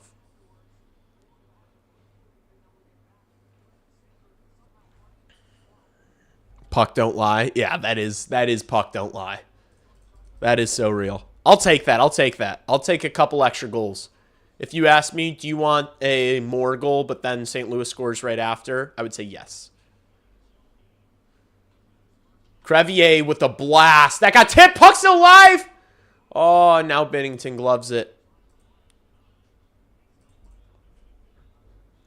Artie, rough game. Yeah, this is... Look, Artie's been great as of late. This performance tonight has not been great. This has been bad. It's been bad from Artem. But, you know, you got to take the good with the bad. We've seen really good Artie as of late. You know, you're going to still have your Artie games, chat. Let this be a learning lesson that we're still going to have our Artie moments, all right? And, like, he makes that pass and, like, immediately tried flying up the ice, too. He just threw a fucking grenade into Slaggert's skates and just fucking... Oh, my gosh, Artie, dude. I don't even get mad because it's, like, so funny. Oh, Murphy scores! Oh, my gosh, an absolute clap bomb. Now we're having fun. Blackhawks back up 3-2. Woo! Let's go, Murph. He got all of that one. Thank God Jordan Binnington is ass. Is this really going to be... I hope this is Canada's starter. I'll take my gamble on Binnington, like, not having another just miraculous game from God. Because this guy's leaky, man. I'm sorry. It was a great shot from Murphy, but he got a piece of it. Okay, no, it was a perfect shot from Murphy. It was right over the pad under the glove. I don't know. Benner's ass. Benner's ass. It was a great shot from Connor Murphy. I don't want to take anything away from that shot. But Benner's ass. The slap shot is back. Let's go. Slap shots are so up.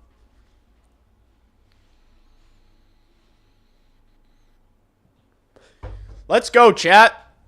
Now we're having fun. I'd be okay with this for the rest of the game. Goal, goal, goal, goal. Back and forth. I don't mind a cookies night, chat. But Tyler Bertuzzi just lost his glove.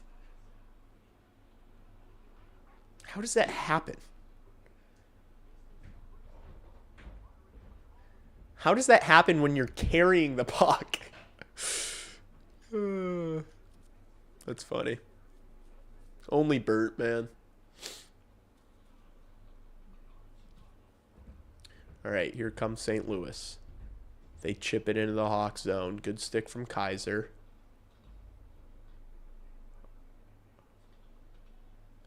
Lardis pokes it forward.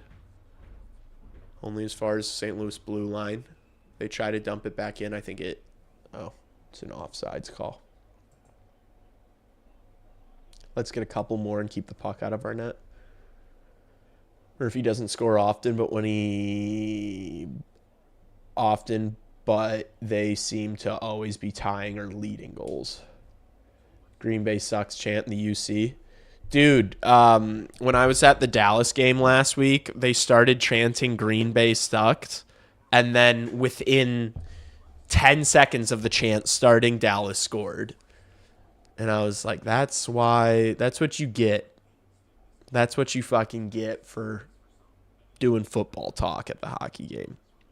Also, speaking of, I will not be streaming Saturday night. I'm sorry. I'm not going to be streaming Saturday night. Hawks play at the exact same time. That Bears game is too important. I'm not doing a dual stream. It doesn't work. It's so hard to commentate two different sporting events at the same time. I'm not going to do that. I'm going to enjoy the game because it's maybe the biggest Bears game of my life since whatever 2010. 2010 was it when Cutler went on that run? Like, this is... Why don't you just live stream the Bears? Because no one I'm not a football. No one will watch. Realistically, if I just did a Bears stream and I did a Bears thumbnail, it would be like half the viewership. And I know what you're thinking. You're thinking, no, way more people like football than hockey. It's not how YouTube works. It's not how YouTube works. I'm so fired. I'm sorry. It's a big I'm not apologizing for it. I'm just straight up not apologizing for it. I have to be locked in for that Bears game, man. And I don't want to be like, yeah.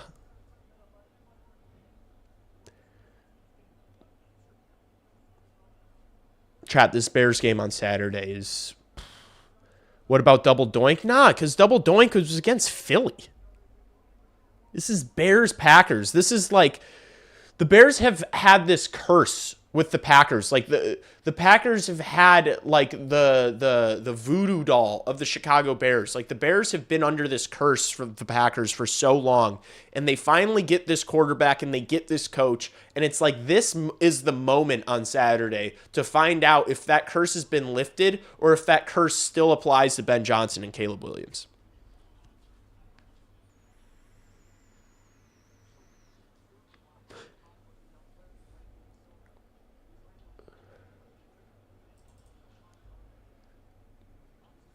Oh my gosh, Teravainen. Oh, it hit the post and came out. I thought that got in behind. Don't speak it and give it power. I'm just calling balls and strikes. I'm just laying out the scenario. To say that the Bears haven't been cursed by the Packers for the past decade plus, it would just be denying reality. In the past 2 years, it's, they've traded games, but it's like, this is the moment. They should win on Saturday. At home, it's probably going to be Malik Willis, right? I don't think Jordan Love's back. Like, this is like the first prove it moment, like the true prove it game of the Ben Johnson era. And I don't want to have to be doing a dual stream with the Blackhawks and the Bears. And I just, yeah.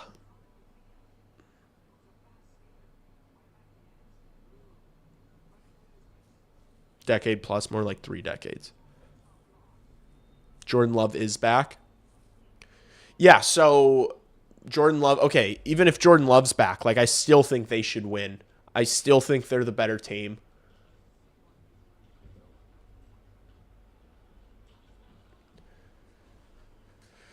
And like that Lions game, I don't take much from. I think it was like they were just not trying to show, certain plays. I think they kind of kept the playbook pretty simple. Like, I think if that Lions game was a must win, it would have unfolded a little differently.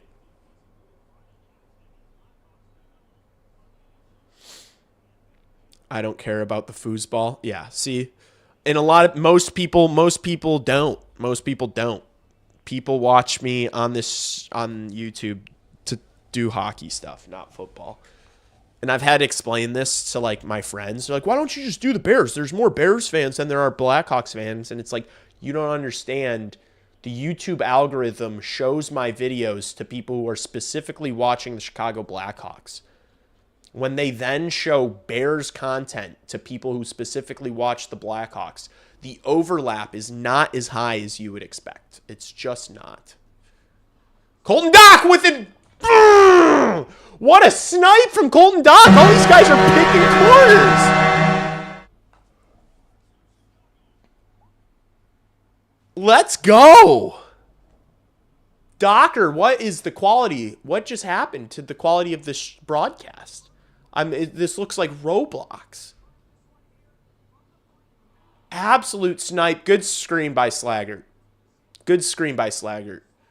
Oh, Slaggert might have gotten a piece of that?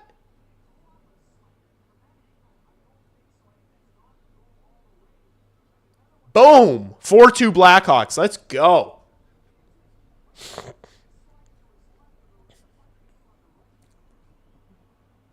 They're pulling them?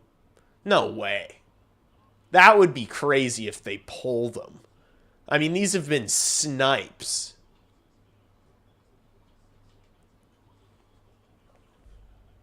Shit, didn't start the clock, sorry. Here's Fowler. Good defensive play from Green. Oh. St. Louis is going to the peeper here. Who's it on? I didn't even see. I didn't see a penalty. Okay, it's on Murph. What was I looking at? Holding? Can we take a look at it, please? TNT? We'll have a look. Of course we'll have a look. Oh, yeah. Okay. You see it. You see it. Arm and stick in the midsection. The refs love those. The refs love those holding calls. Hate the TNT announcers. Hawks broadcast. I mean, yeah, of course. Of course you want your hometown broadcast. Of course you want. Of course you want Panger and Ball. You know Murphy's Law.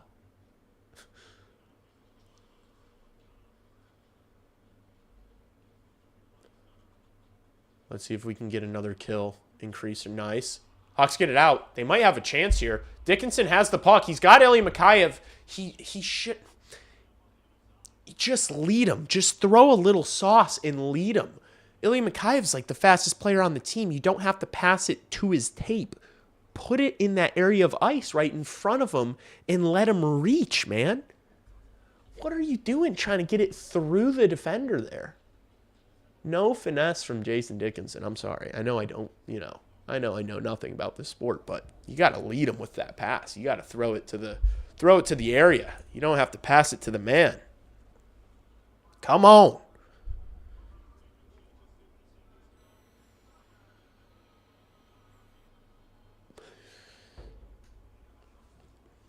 Good work so far on the kill, though. Shen into the zone. Pass out of the reach of Kai, or kind of just bounced over Kyrie's stick. Mikheyev beats Neighbors to that puck. Good board battle here. Just wasting time. Oh, bounces free to St. Louis. Good. Kaiser got a stick on it. Oh, Spencer Knight, I think, made a save there. Levshinov gets on it, and he carries it out for the Hawks. Looks for a man, doesn't have one, just dumps it. Takes the hit. Binnington plays it behind the net. 7 seconds left. This should do it for the kill. Another successful penalty kill from the Blackhawks. And it's icing on St. Louis. Another fantastic kill from this amazing Blackhawks PK, man. You got to feel confident, like, being aggressive defensively, because it's like, you can take some of these holding penalties, You're fine taking some of these holding penalties because they're not all getting called. Because it's like, if you go to the box, you're probably killing it off. Moving up the PK percentage. Yes, sir. Kaiser with a great block. Yeah. Slag's got the goal. He deserves it. I'm sorry. Landon Slager is a cardio merchant. I'm sorry. I'm sorry to say, you guys know I'm like as positive as it gets with all these guys. Landon Slager might be a cardio merchant. Do we really need Bedard and Azar? Okay. All right, let's simmer down with that talk. What are the standings? Because I know they haven't played in a few days. I'll admit I haven't watched much hockey the past 2 days. Did you guys enjoy the podcast I did with Justin?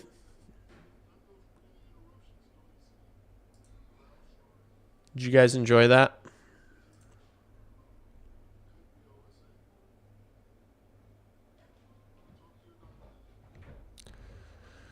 They're 4 points out.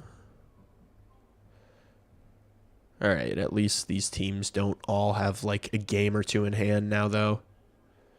So after this win, there'll be 2. San Jose and LA both will have... San Jose will have a game in hand. LA will have 2 in hand. But nonetheless, closing the gap. Keep the wins coming. Slags is a good fourth-line grinder. You are a podcaster. Podcast boy. I didn't see or hear, I should say. Where is it? It's on my YouTube channel. It's my most recent video. Banger pod. Nice. Smiley Justin. It was good. Okay. Lebowski, I think people say the same thing about me.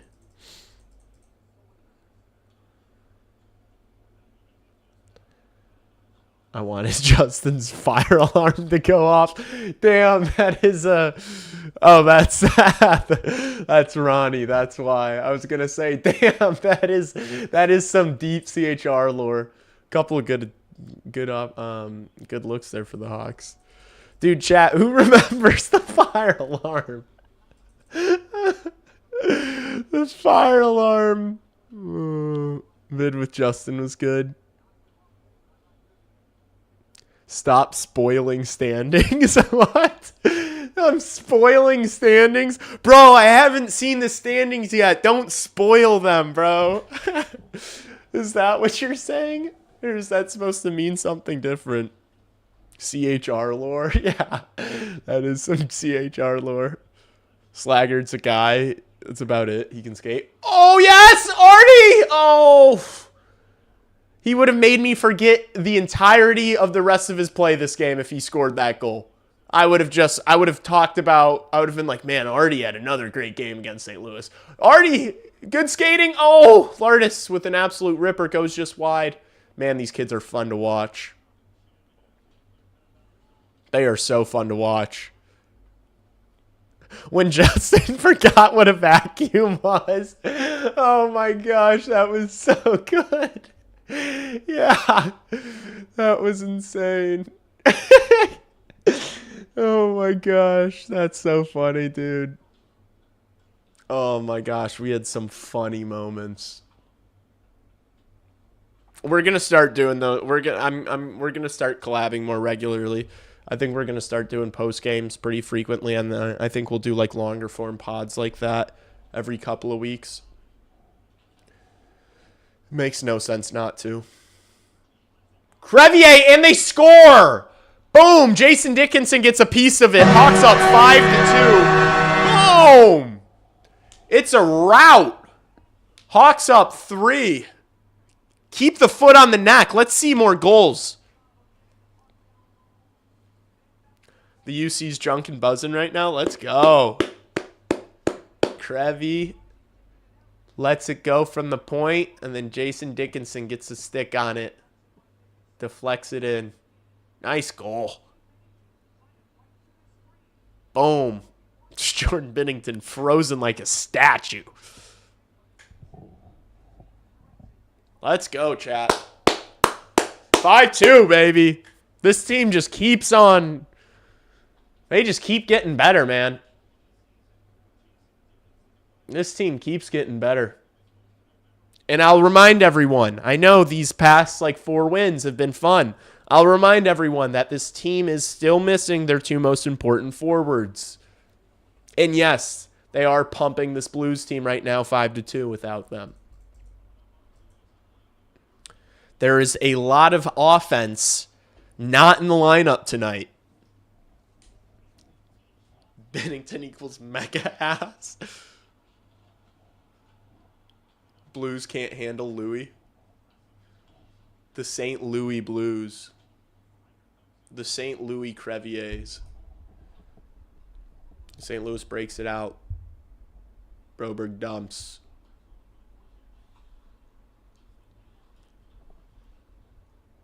Colton Dock spins away from pressure, gets it back to Grzelcyk. Finds Moore, who gets hit. Puck bounces back to the St. Louis defenseman. Here's Fowler. He dumps it in. No forechecking from St. Louis there.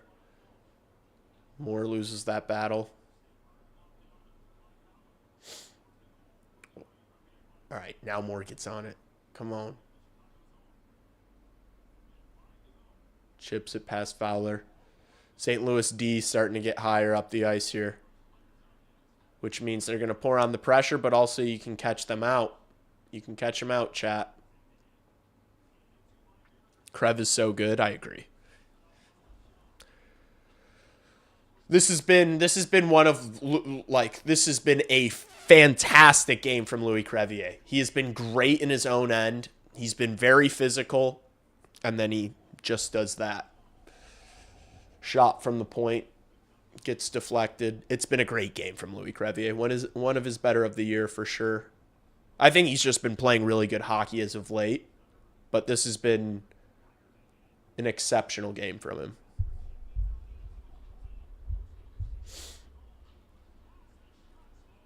What do you mean? There's a lot of offense on the ice tonight, 5 players with goals. I'm saying that there's still much more offense that the Blackhawks have that is not on the ice tonight, alluding to Connor Bedard and Frank Nazar. Connor Bedard accounted for half this team's offense before he got injured.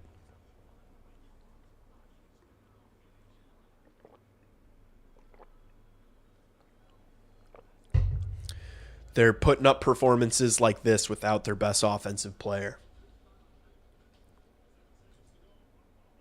Nice. Attaboy Dickey.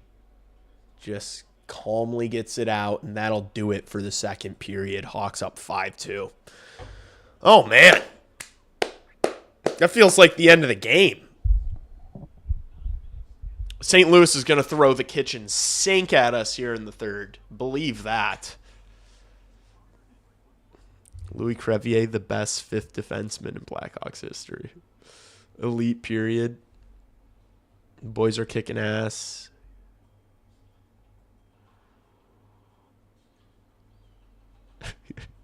Keep that to yourself. That's funny. All right. Let's pull up YouTube. Let's see what we got. What are we watching?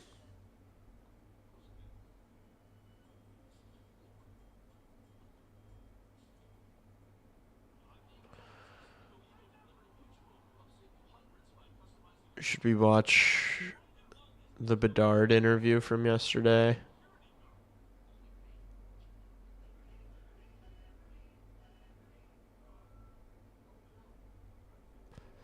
I'd say should we watch Rockford, but I don't really care to am I going to watch Rockford highlights for Kevin Korchinski and Ethan Del Mastro? Rare elite second period from the Hawks. I don't think that's been as much of a problem as of late. This game is so massive. Did you just change your name? Big Boy Mexican 69. Someone on X said Moore is just another Stahlberg. I let them know that not everyone can be top 6 stars, and I hope Moore can have seasons like 20 goals, 40 plus points, and be a cup champ. I agree. Also, I don't want any Victor Stahlberg slander. I loved Victor Stahlberg. He was one of my favorite players. I love Stahlberg, man. I wore 25 for soccer growing up, so I love Stahlberg. Nothing wrong with Victor Stahlberg. Oh, we got Sharks Kings playing right now. We're just hoping that it doesn't go to overtime. That's all I want. I don't care who wins. Just make sure it doesn't go to overtime.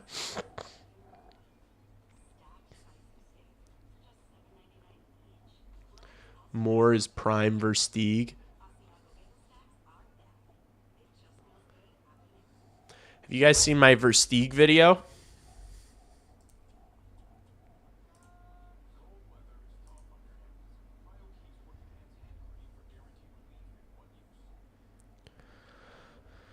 You guys seen my Versteeg vid? How far back was that?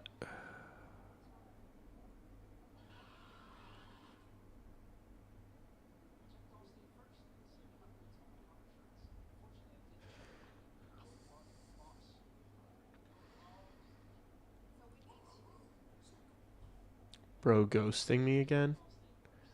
Bennington is asked tonight, how's the number goalie for Team Canada? Should be Stuart Skinner.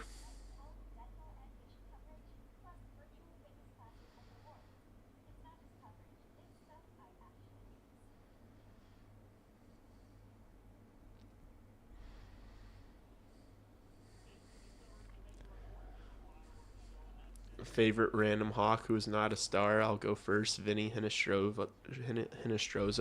He's like from my town. Him and Ryan Hartman grew up like right around where I grew up.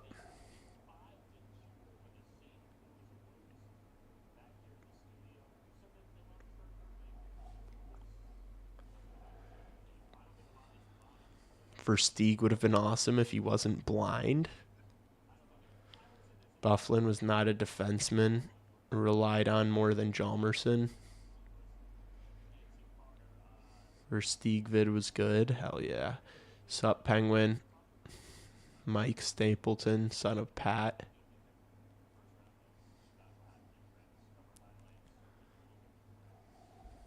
Damn, chat getting feisty. Chat getting feisty.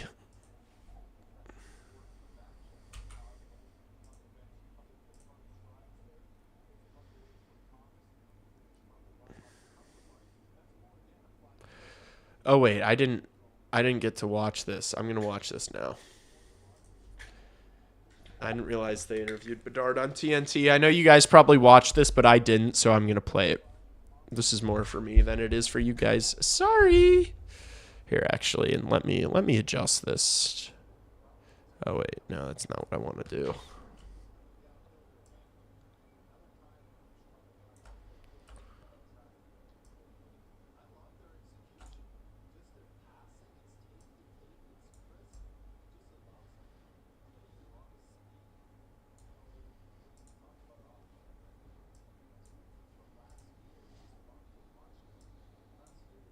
Connor, great to see that you returned to practice. We've missed seeing you back on the ice. Hope you're doing well. You were lighting it up this season, 44 points in 31 games. You looked different out there. You looked faster. You looked more confident. Does the game feel different this year for you?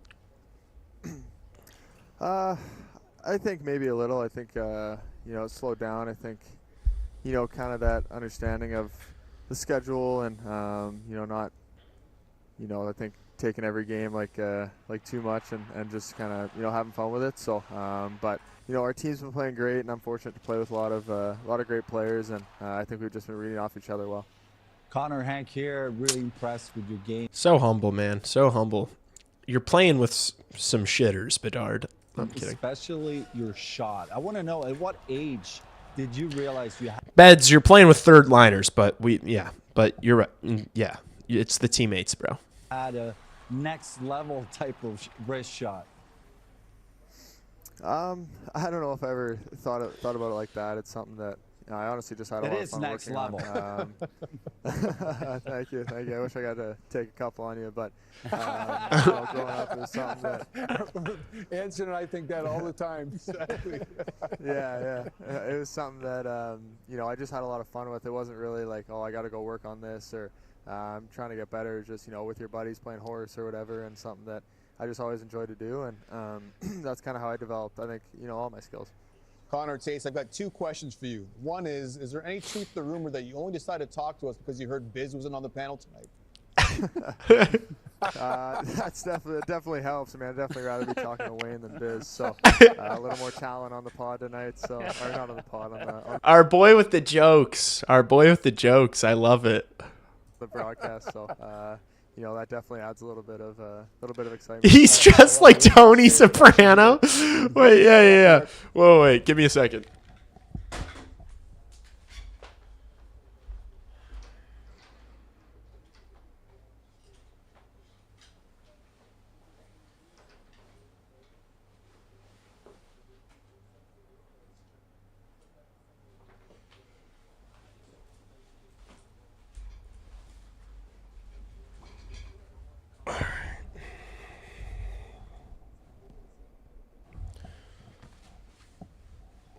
All right, I'm ready to watch this interview now.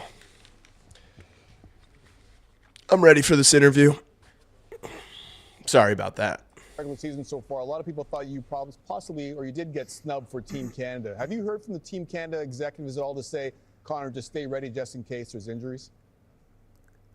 Yeah, I have. They were, kind enough to give me a call before kind of all that came out, and it's such a great team and so many amazing hockey players in Canada for such a long time. So, the roster they picked is amazing, but they let me know that just in case. And I mean, I don't even want to talk about anyone getting hurt. That's the last thing anyone wants. But they let me know that just in case to kind of be ready. Hey, listen, Connor, Wayne here. He'll be ready. On the year you're having. I don't think people realize how much pressure goes along with being the first pick overall. When you're the best player at 18 around the world, your reward is to go to the last place team. You've handled yourself extremely well, but as the guy said here today, you just look like you're having much more fun playing. Maybe you can see a light at the end of the tunnel now that you see your organization's going in the right direction.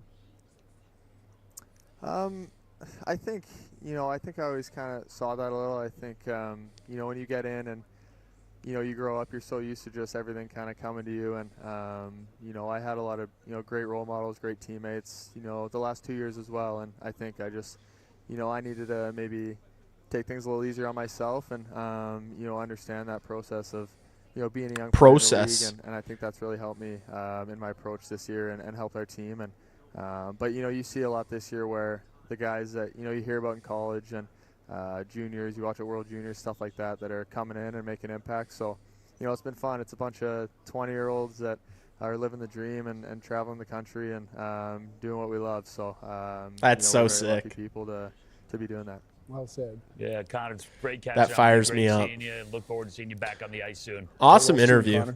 Yeah. Yeah. Thanks, guys. Appreciate it. Awesome interview.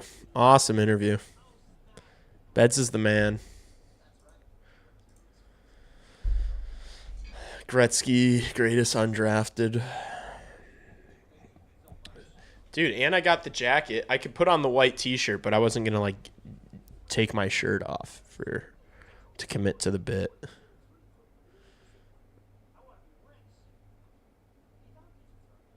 Wait, did Duchesne do this?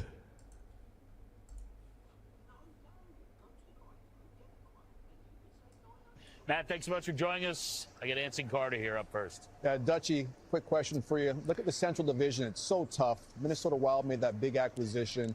You got the Avalanche doing what they're doing. How much are you guys scoreboard watching over the course of this regular season so far? First of all, hey, Stutch here. We're smart guy, huh? Smart Alec. He wins the trophy this year. I was queued up. I was queued up with that one. That was. But hey, you should look to your right and left at that one. That was queued up for me, I think. Matt, thanks so much for joining That's us. funny. We get Anson Dutchy. Carter up first. Dutchy, quick question for you. Dutchy? Look at the Central Division, it's so tough. I guess you can't call him douchey. I guess that makes sense. You go Dutchy. I guess that checks out. It's like Dutchy. R.I.P. Glenn Hall. Oh, you guys were talking about that already. Very nice.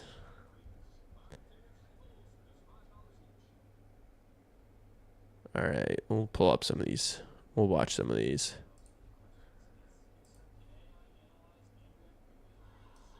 For Grizzly. Now Oliver Moore.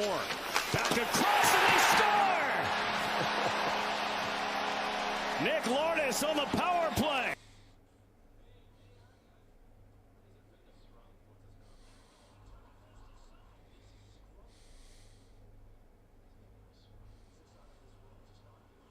Coca-Cola?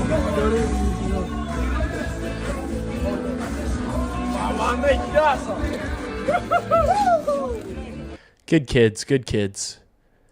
It's a shame that you won it in the United States and not any other country. Ace, Dutchy. Ace here.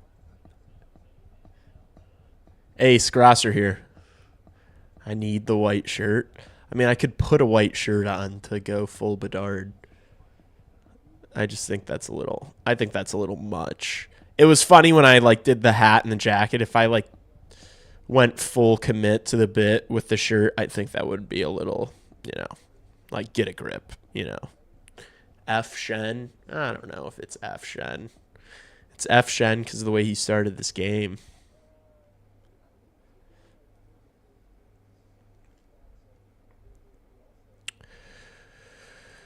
Oh, did you guys see this? Did you guys see this frickin' Olivier Reeves fight? This was nuts. Okay. Let me. Oh, that's so annoying.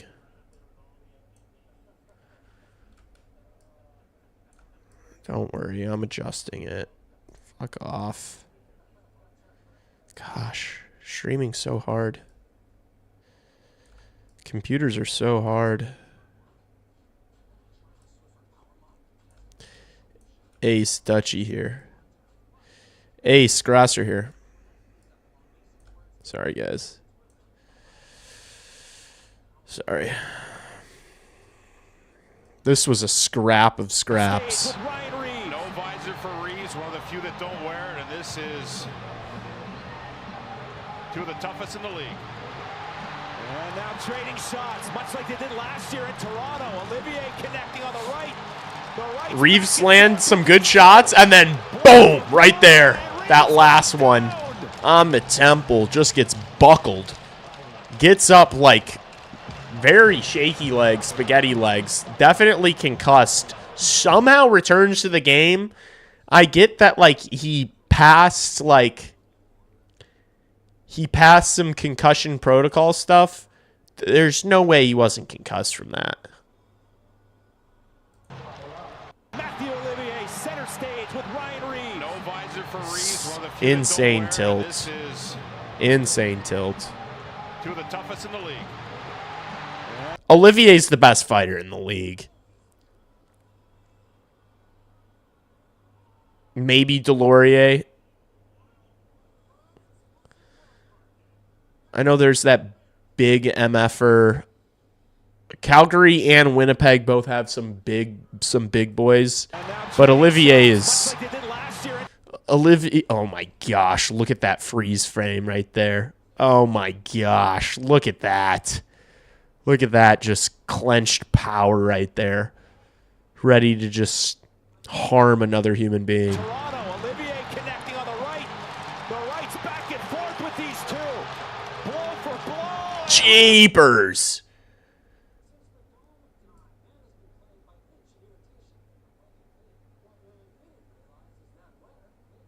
Oh.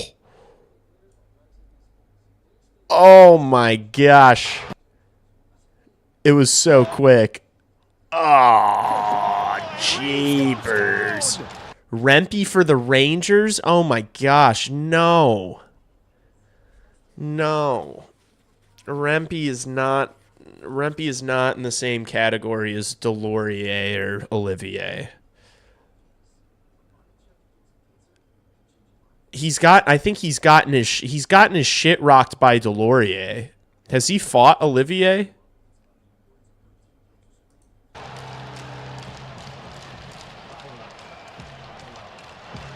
Jeepers, man. Imagine like being a fighter. That's kind of your role on a team. And then you play the Columbus Blue Jackets and you just get to get a concussion. You just have to get concussed. That would suck.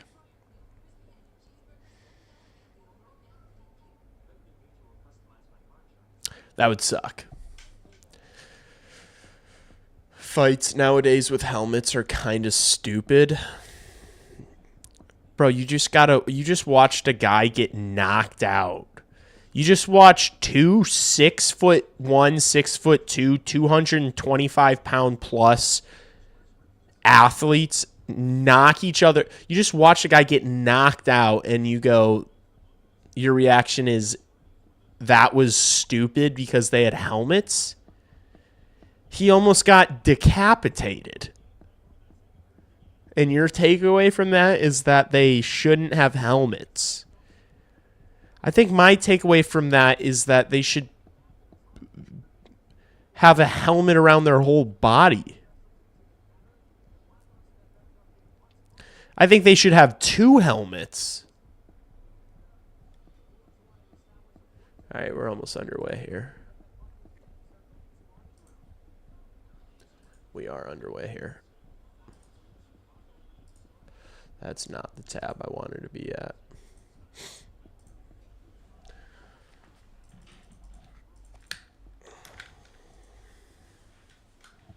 All right, third period.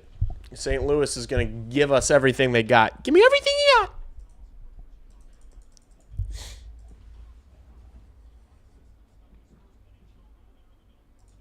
All right. Burakovsky, kicks to the stick. Bertuzzi throws it to a corner. St. Louis carries it up. What's up, dude?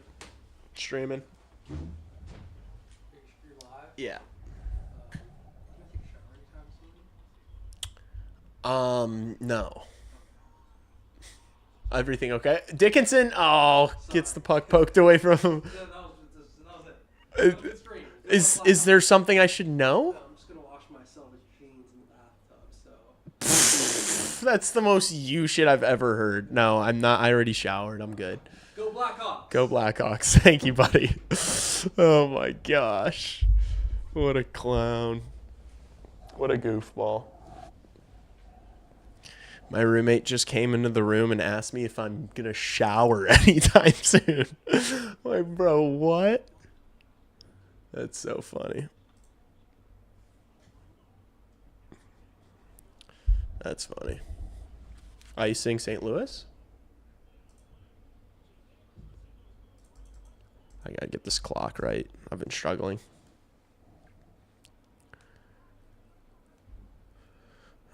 Why are you spamming the same rumor? What rumor?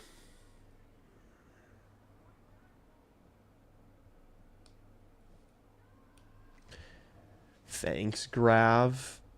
Why'd you say thanks, Grav?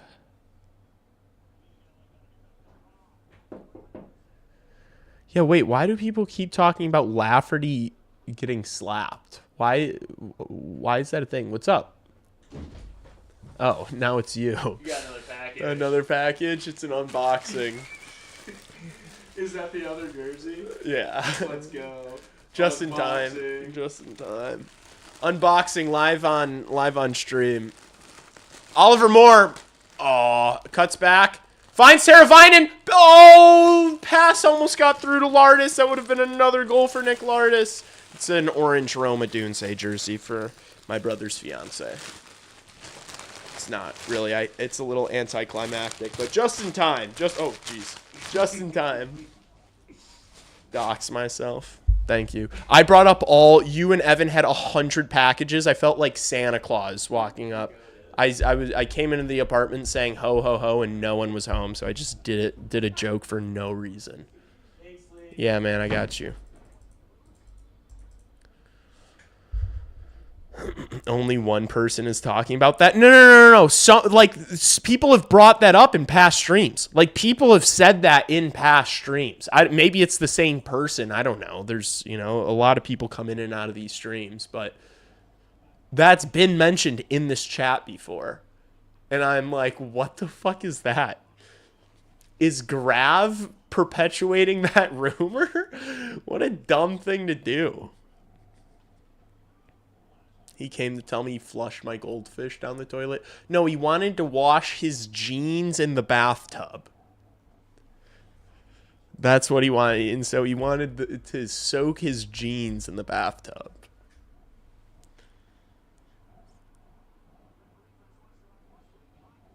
I didn't even notice something happened to Grizzly. I'm going to level with you guys. That is a soft tripping call if I've ever seen one. Jeez, man. St. Louis with another soft stick penalty. Why don't you shower? I already showered. I showered literally right before this stream. I shower twice a day, every day. In fact, there are more days where I shower 3 times in a day than there are days where I shower once in a day. I just don't have to shower because I showered a couple hours ago and I've just been sitting in a chair in my room yelling at a computer monitor and a microphone.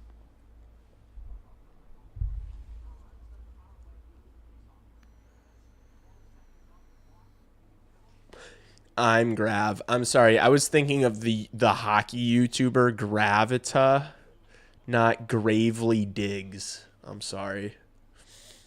I didn't know we were calling you Grav for short. That's my fault, big bro. I won't let it happen again. That's my fault, big bro. And that didn't happen. So I think you're the genius for saying that. Hawks clear the zone. Minute 14 left on the kill. Come on. Come on. Who showers every day? Bro, fine God. Don't come over to my house, stinky boy. Dickinson just got tripped. Are we going to get one? Of course not. Oh no. Sorry, Stripes. I didn't see the hand up. I didn't see the hand up, okay? I didn't mean to yell. We'll take that for the PK percentage still. Still counts the same. Still counts as a kill. Boop. Nice-oo. I thought people called him Diggsy. Diggsy. Yeah, that makes more sense than Grav. Nice. Hawks get their tripping call, finally. I thought they were just going to let that fly. Showering with my jeans. Yeah, I should just tell him to shower with his jeans.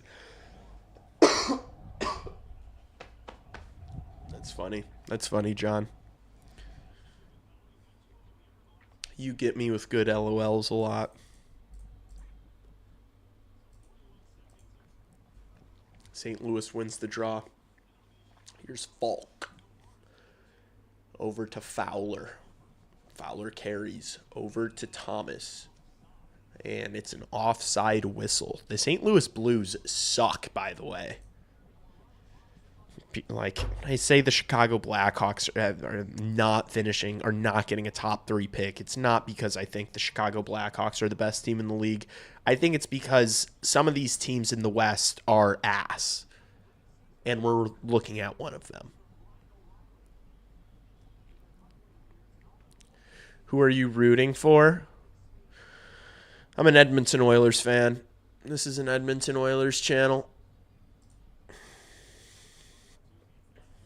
Hawks win the draw. Levshinov patiently carries it behind his own net. He's going to break it out.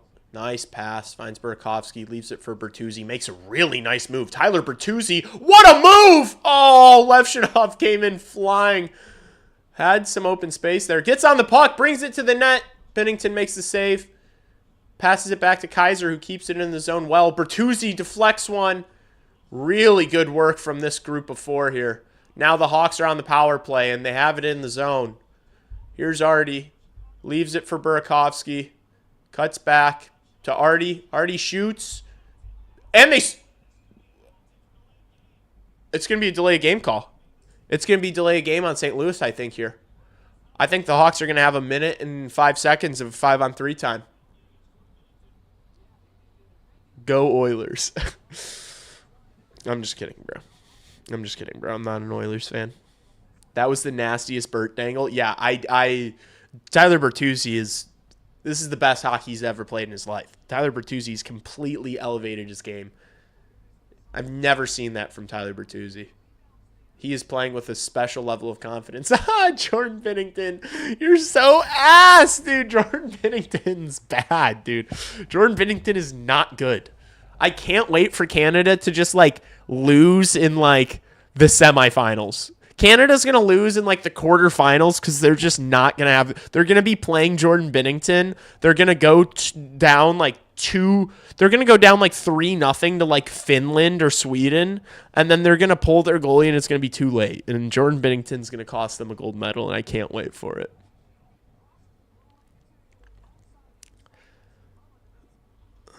I feel so bad for McDavid last 2 seasons.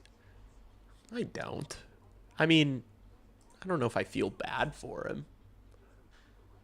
Hawks win the draw. They get set up here.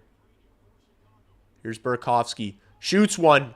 Binnington makes the save, and he plays it. There's no way they just blew that dead. Jordan Binnington is so ass. He's literally trying to, he's trying to be bad. That was the most shocking thing I've ever seen. You're on a 5-on-3, and he just he's like, my defenders haven't had a hard enough time tonight. Let me throw this. That's so brutal that they blew that dead that quick. He was so clearly trying to play that within a millisecond. St. Louis wins the draw. They can't get it out. Artie keeps. Here's Teravainen to Bertuzzi. Artie now. Give the other unit, whatever. Here's Burakovsky. Down low, Ryan Green. Oh. Burakovsky snipes one. Boom! Hawks score 6-2. This is a routing, man. This is an absolute piping. That's a ball don't lie. That's a ball don't lie there for the Hawks. Kind of a bummer Bertuzzi doesn't get his goal, especially for whoever bet $70 on him to score tonight.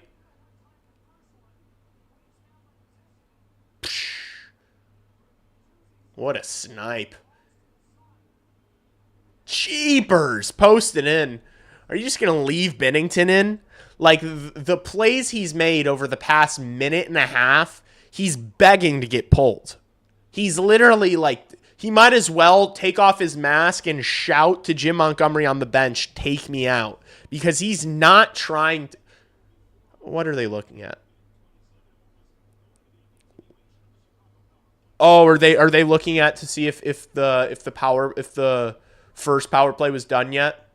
Because if it wasn't, the Hawks will have another minute 27 of peeper time.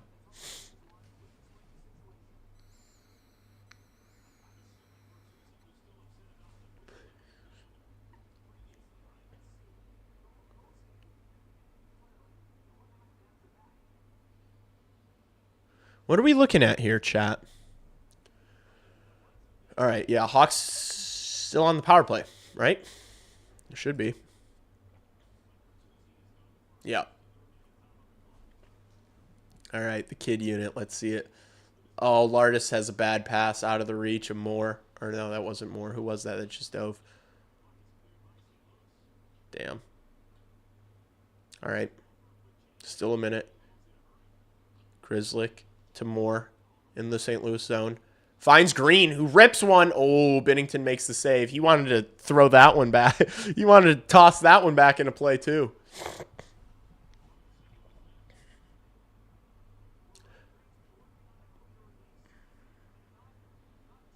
Huh? 10-minute misconduct to Bert? That actually just happened? Because he was still upset about the freeze? I don't really have audio on, so I can't hear anything.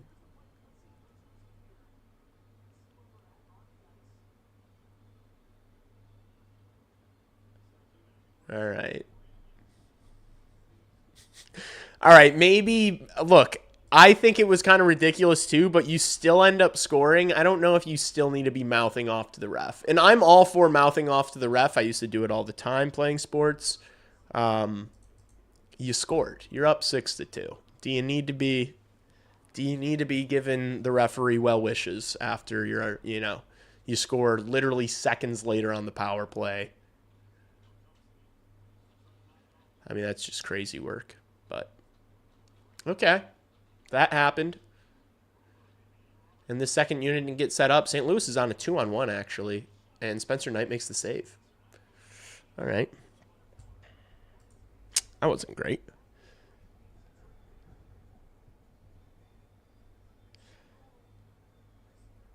Bert told the ref Bedard should have made Team Canada.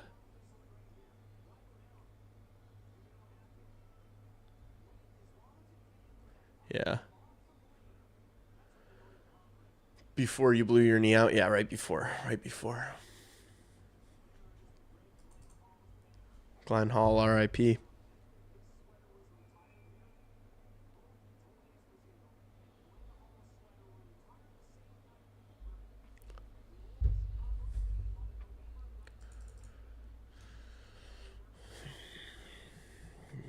TYMK.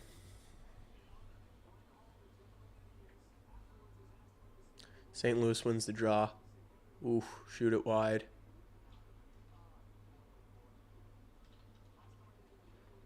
Donato wins the board battle, passes it to Crevier, who's going to dump it into the St. Louis zone. Both teams are at full strength. I think it's safe to say the Blackhawks won the special teams battle tonight. What are we, like 2 for 3 on the power play? They're like 0 for 6. What a save. What a save from Spencer Knight, man. He hasn't been the busiest of the two netminders tonight, but he has made some awesome saves. Darren Pang with Glenn Hall. Holy shit, Glenn Hall makes Darren Pang look like a puppet.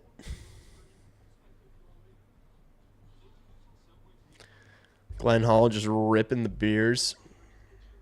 Ripping the couple of BLs with the boys. Nothing wrong with that.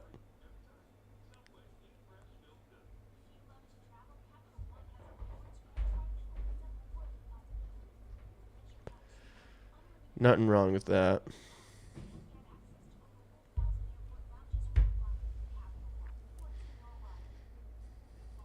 High school, I had to move the catcher for some games. Got thrown out because of my mouth. Coach was very happy to move me back to third base.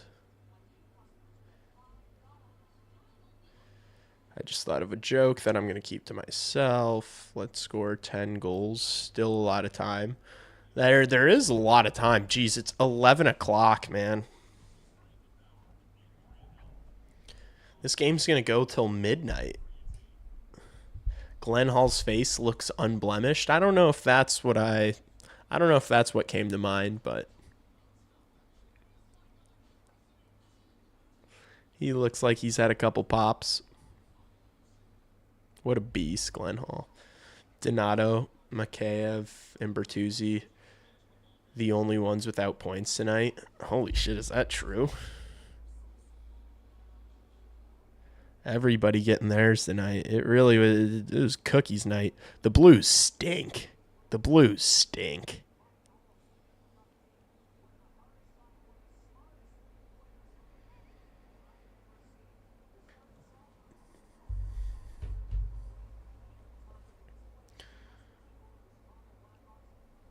Nothing wrong with being a hobbit. The Green City jerseys? I'm not going to lie, I've not heard about the rumored Green City jerseys. I'm not tapped in. I was expecting a lot more battle scars. Oh, I see. I thought you were like, his skin is so clear. I'm like, okay, Dad.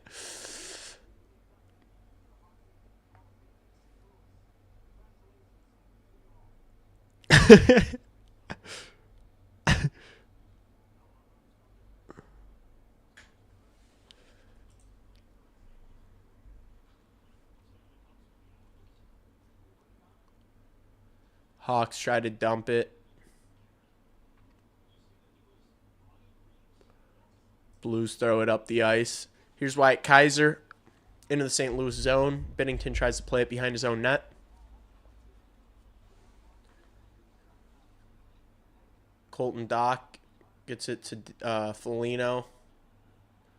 Now Dock gets it back, moves it back to the point. Kaiser fakes a shot. Now he tries to let one go. It gets blocked.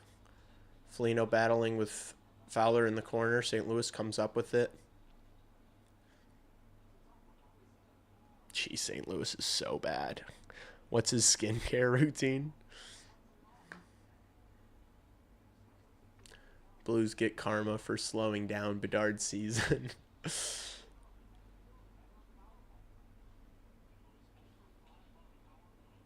Jesus loves Glenn Hall. Doesn't Jesus love everyone? Yeah, you would think that his face would look like a catcher's mitt. You would think his face looks like a catcher's mitt. Oh my god. I'm going to start using that as an insult. Your face looks like a catcher's mitt. What a creatively mean thing to say. I love it. Remind me to say that to one of my friends. Spencer Knight with a really nice blocker save there.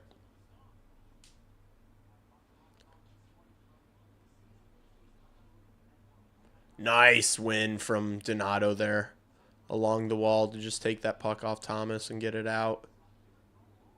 Blackhawks just played a good game tonight, man.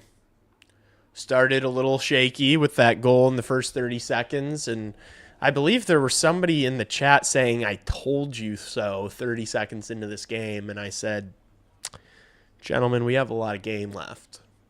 Here we are, 11 minutes left, up 4. Ooh, Lardis with the some contact there. He finishes his check. Good to see from 76. All right, watch more skate. Oh, nice move. Takes a hit. Hawks get it in. Binnington forced the cover. Let's put one more past Binner. Let's make it 7. Let's make it 7. Grzelcyk is only goalless on roster. I watched the game when Tebow broke his finger from the McManus shot. McInnes shot. Hawks are playing sound hockey. I like Vlasic just skating that up. Blues 0 for 5 on the peeper. Yeah, dude, our PK is so good. Our PK is so good. Anytime we're killing penalties against a team that's like 20th ranked or worse, you know we're probably going to be perfect. Watch, we're going to take a penalty now, and I'm going to jinx it, and they're going to score and ruin our offer, but good stick by Connor Murphy defensively. Burakovsky picks it up in his own zone. Starts wheeling. Makes a nice move. Oh, never mind. He just got pickpocketed by Sunkist.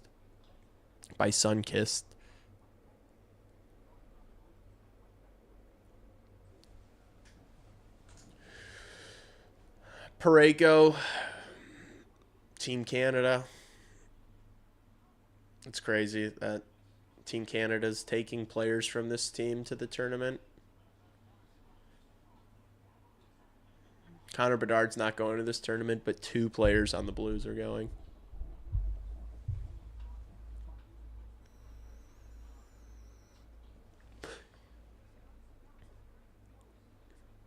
Oh, no. It stayed out. Oh, my gosh. Deflected shot from the point. It's the post. Knight jumps back, doesn't glove it, but it somehow stays out. Wyatt Kaiser doing a good job of protecting the puck. Oliver Moore can't connect on the outlet pass to Foligno.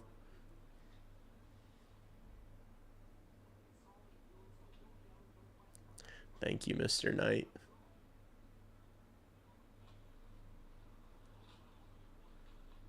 Nice stick there. Who was that? Was that Jason Dickinson?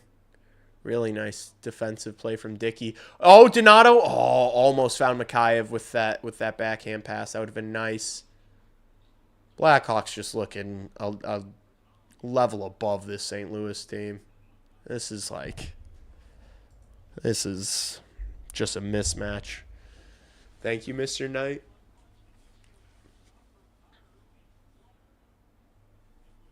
He got a piece of it. I mean, it kind of just hit him. I don't think that was like necessarily an amazing save, but we'll take a thank you, Mr. Knight. We'll take a thank you, Mr. Knight. What if Bedard wore his hat like this on the interview? I think the Hawks are undefeated since Foligno returned. So in school, they taught me that there's a difference between correlation and causation. And SRM Scott, I think that might be what we're dealing with here.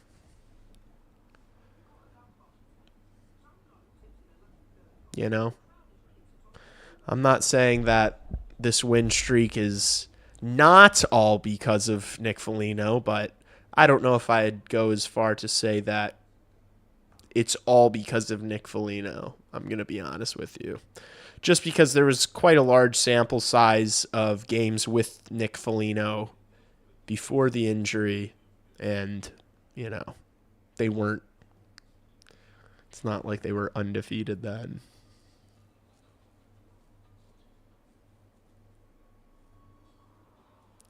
Bert's 10 minutes nets me the same as a goal for fantasy points. That's hilarious. He should start wearing it like that. The Eagle was fantastic. Panger just hinted at a Connor Bedard return Friday versus Washington. That's electric. Good to know you learned something in school. Okay, asshole. His leadership is definitely appreciated and the guys love him. I never denied that. I just think that suggesting that the Blackhawks are undefeated over the past 4 or 5 games being because of Nick Foligno is maybe a stretch. I think it's maybe a stretch. I think it might have something to do more with Tyler Bertuzzi scoring 2 goals a game over that time period. You know, and like good goaltending and good team defense, good special teams. Might be playing into the fact that, you know, a little bit more than Nick Foligno playing probably 16 minutes a night. You know what I'm saying? That's all I'm saying. But I agree about Nick Foligno being loved in the locker room and being a great leader and a great veteran presence. I agree. That's all.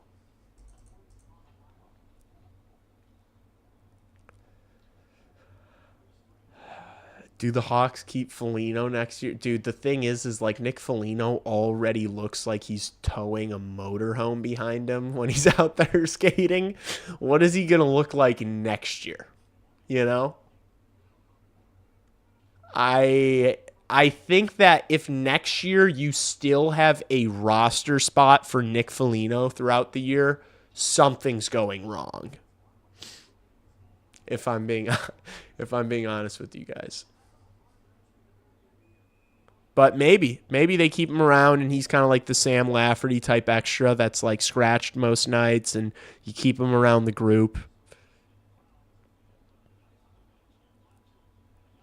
I wouldn't hate that, but I don't know. I think it might be time for Connor Bedard to be the captain of this team and make the playoffs and maybe make a little noise.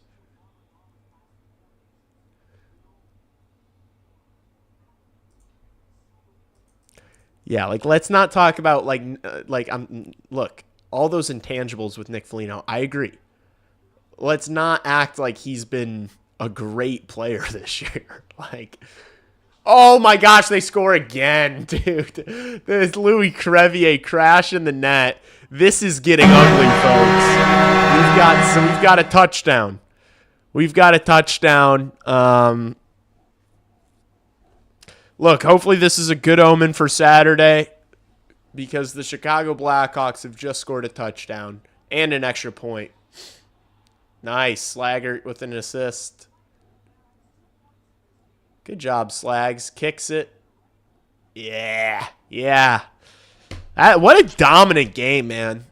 Just a routing. St. Louis had to have played last night, right?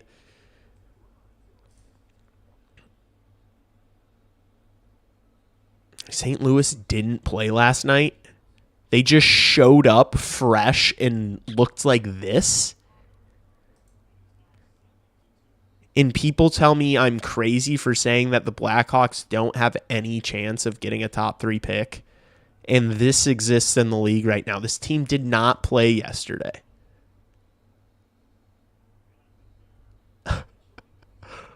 Oh my gosh. They're coming off of a couple wins, too.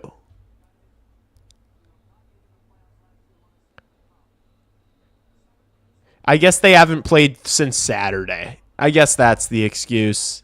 They haven't played since Saturday. We haven't played since Sunday.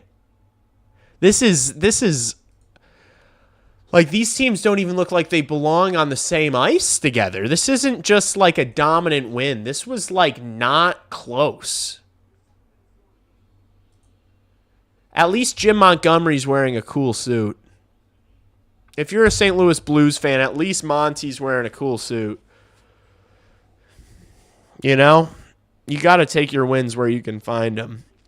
Yeah, at least Binnington's going to play good hockey at the Olympics, you know? Sure, he gave up a touchdown and an extra point tonight, but he's Team Canada's guy. So, St. Louis, oh, wow.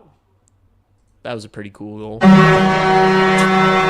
not what you wanted to see. You didn't want to see, Spencer Knight's save percentage taking a hit unnecessarily. Mr. Walker, Mr. Moonwalker.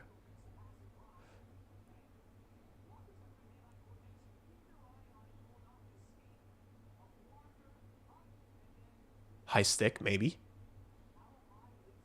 High stick, maybe. I don't think it was, but maybe. Nope. That's a good goal. A really good goal. We've got a football game. Yeah. Lots of goals tonight in this one. Anybody have the over 9.5 goals tonight? Trevor D. Only Trevor D is a niche reference, but those who remember Trevor D would say that he bet over 9.5 goals tonight, and then he would send a edited picture of a bet slip with over 9.5. Who had 10 goals on the over? That's what I'm saying. Who had over 9.5 tonight? Who had over 9.5? You got to send some of that money our way, chat. Who had it? Who took it? Classic Big Ten football. This literally is a score to like. This is a third quarter score to like a cold Thursday night football game between like the Cleveland Browns and the Jaguars. This is a Cleveland Browns-Jaguars Thursday night football game in the middle of December. This is like the end of the third quarter going into the fourth. That's what we're looking at right now in the score to this hockey game.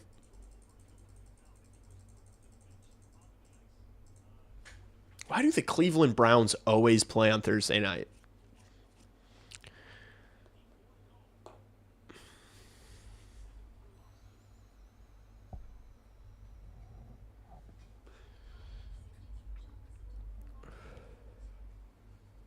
Browns Steelers. Yeah. Yeah, this is a Browns Steelers third quarter score. You got Chris Collinsworth like.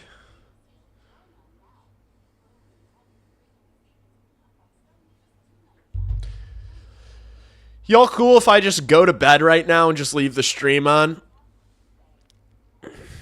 You guys should want to just like hang out for the rest of it.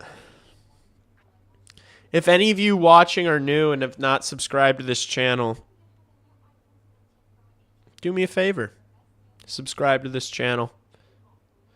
I will not be streaming. I'm not going to be streaming the Friday or the Saturday game.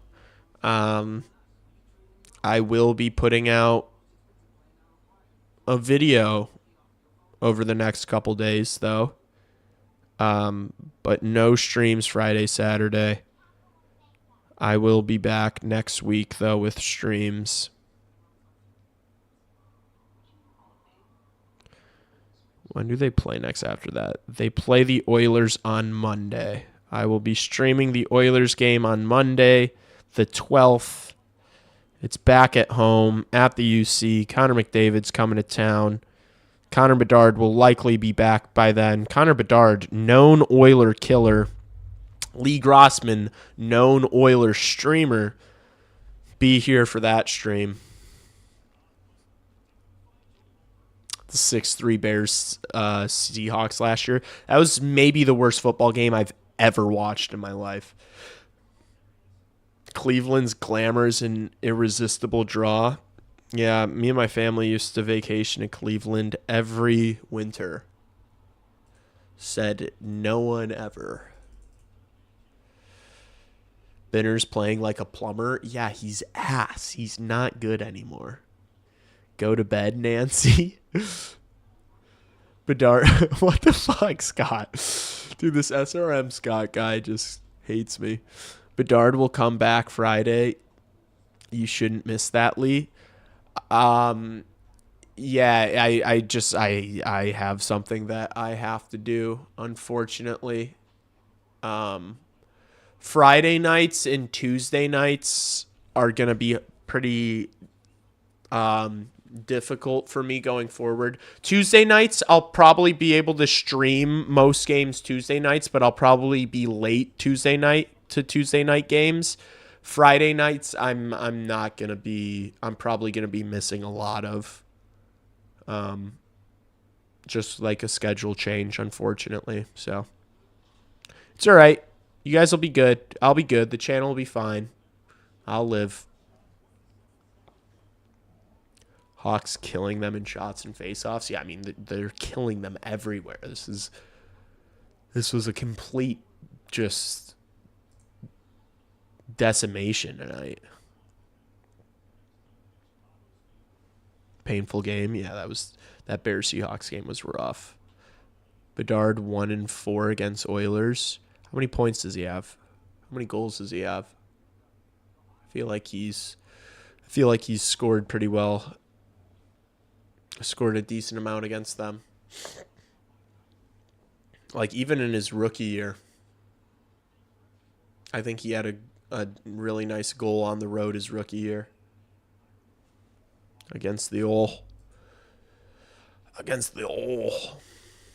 Gotta get some of that Ol.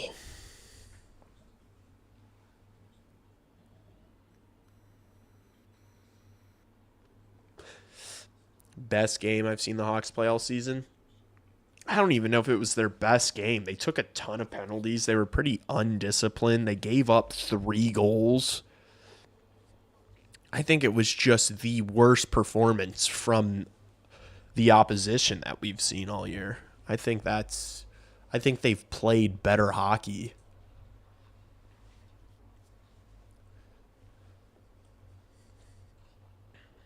Always fun beating St. Louis. Blues lose, baby. It absolutely is. And we were talking at the start of this game how important this game was. We were like, this was a big game. And our Blackhawks showed up. They showed up big. I mean, this has just been fun to watch. They're just like snapping it around. They've completely crushed this team's will to play. Everybody's getting cookies. It's been a fun one to watch. Do the Hawks jump up to 6th from the bottom in the NHL after this one? Yeah, I guess I could look at the whole league here.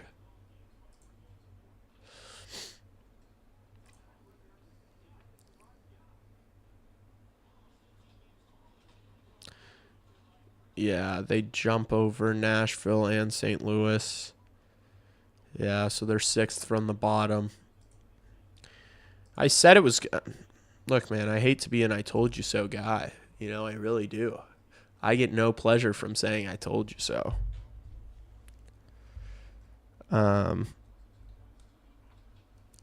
But I told you so. I told you this is not a bottom feeder team. It's just not. They went on a little rough patch, and everybody forgets what they saw at the start of the year. Everyone forgets the good hockey that this team was capable of, that we saw through the first 20 games of the season. And everyone's like, oh my God. All right. Green Skull was sweet. You're such a hater, dude. Dude, you need to get that checked out. You need to get that checked out. You need to do some soul searching, SRM Scott. You should not be hating on a 21-year-old Ryan Green that much, brother. I'm not going to lie. It might be time for a look in the mirror. It was important and they were ready. Not only do Blues fans get a loss, but when the game is over, they still have to lose it. They still have to live in St. Louis. Oh my gosh, dude. That's good. Yeah, I guess that's not, all things considered, this loss isn't that bad if you're a Blues fan.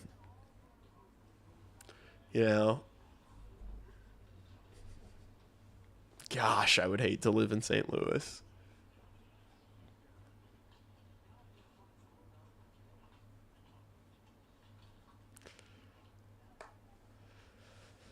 THG.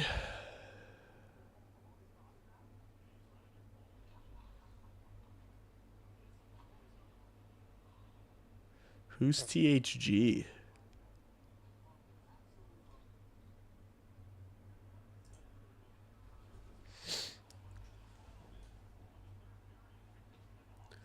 Damn. Hawks fans, stand up. Stand up.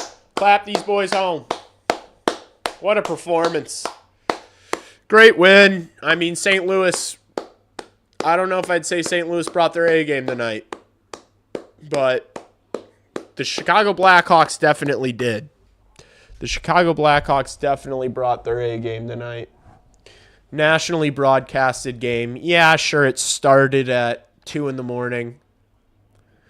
Sure, I have to get ready for work in 30 minutes because this game was so late, but at least the Blackhawks showed up. At least you guys showed up. We had a great stream tonight. Oh, the hockey guy. Oh. I mean, come on. Let's not... The hockey guy isn't, The hockey guy's not an oracle. AKA the hockey idiot. Dude, he's like the nicest guy in the world. The hockey idiot.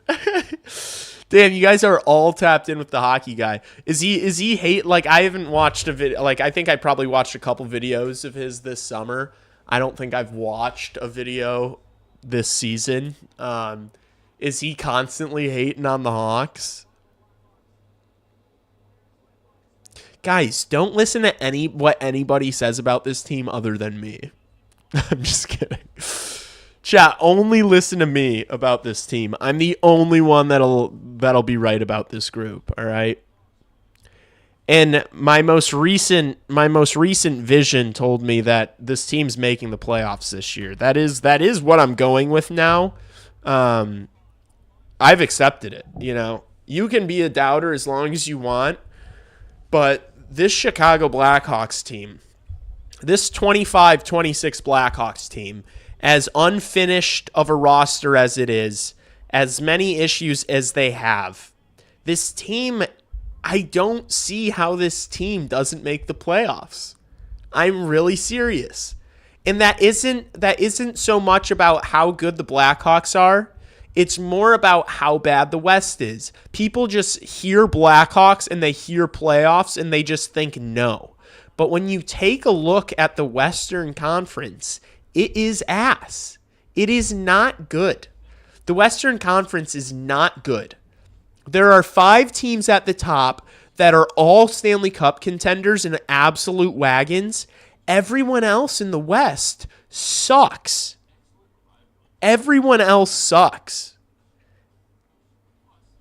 Okay? So, don't listen to what the hockey guy tells you. Okay, now I gotta fucking edit this again so that you guys can see it. Gosh, I hate streaming.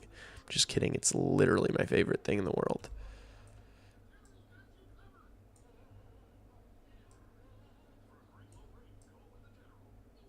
For a great rate you can get online, go to the general and save some time. Can you guys see this? Is that too small? Is that too shrunk out? All right, let's go through the list of good teams here in the West.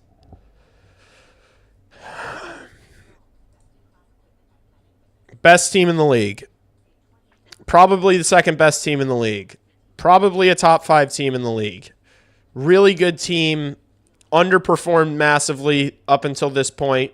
Obviously have enough talent to go on a run. Connor McDavid, Leon Draisaitl.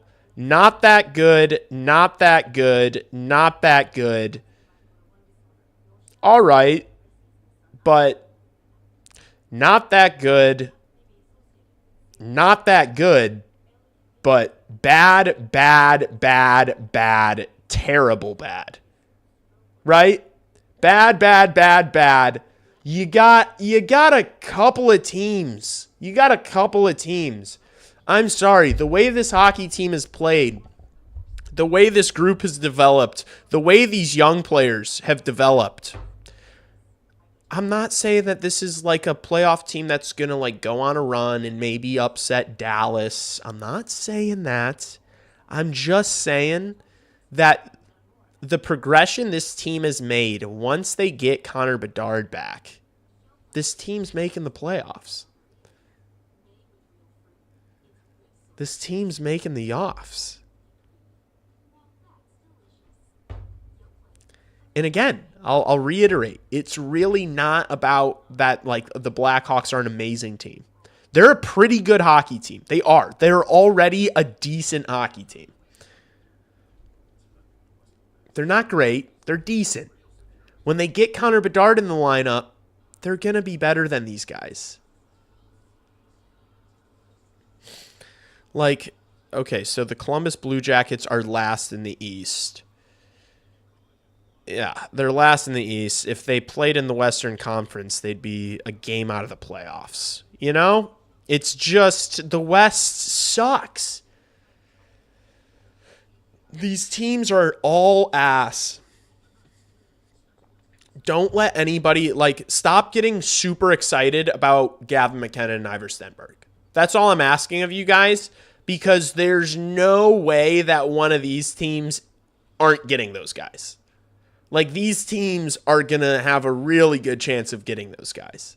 The Blackhawks are not going to finish below any of these teams. They're just not.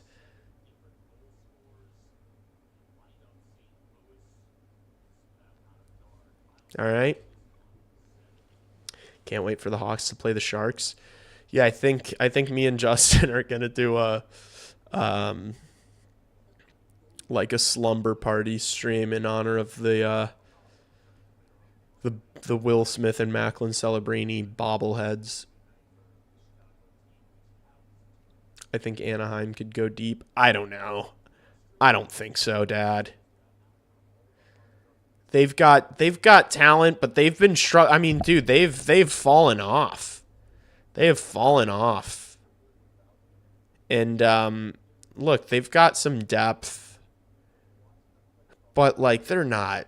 Come on. You're telling me Connor McDavid and Leon Draisaitl against Anaheim? Like, how are they How are they getting through the Oilers? I know the Oilers haven't been great, but it's playoff Draisaitl and it's playoff McDavid. They're gonna win a couple rounds. Like, especially if this is the matchup and the Oilers get the Kraken in the first round, that's a fucking walk. That's easy. That's a free round. That's a free second round ticket. And then it would be the second wild card team would be playing Vegas.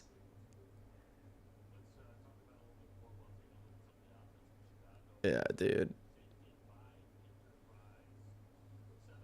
Yeah, I don't know. Trevor Zegras is Duck's dad. Yeah. Gary Bettman's going to make sure McKenna or Stenberg goes to a big hockey market. I don't think they do that, guys. I'm sorry. I don't think the NHL is rigged. I don't think the National Hockey League had Matthew Schaefer on their hands and were like, you know what? You know where this kid's gonna go? We're gonna send him to Long Island. You know what this league needs? The league needs the best defenseman in years in Long Island. You know, I don't think Gary's rubbing his hands together, and I think you guys, I do not think that is the case. Just like I do not think that it was rigged for the Blackhawks to get Bedard.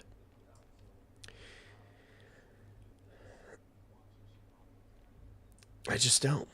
But, all right, that's going to do it. I appreciate you guys. I need to get some sleep badly. I have work in the morning.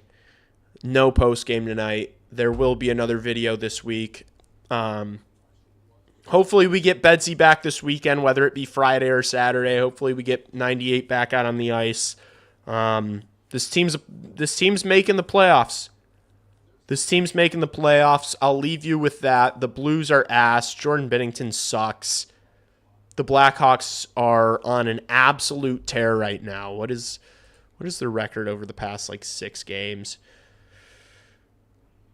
Oh, I guess they did lose those 2 back to back.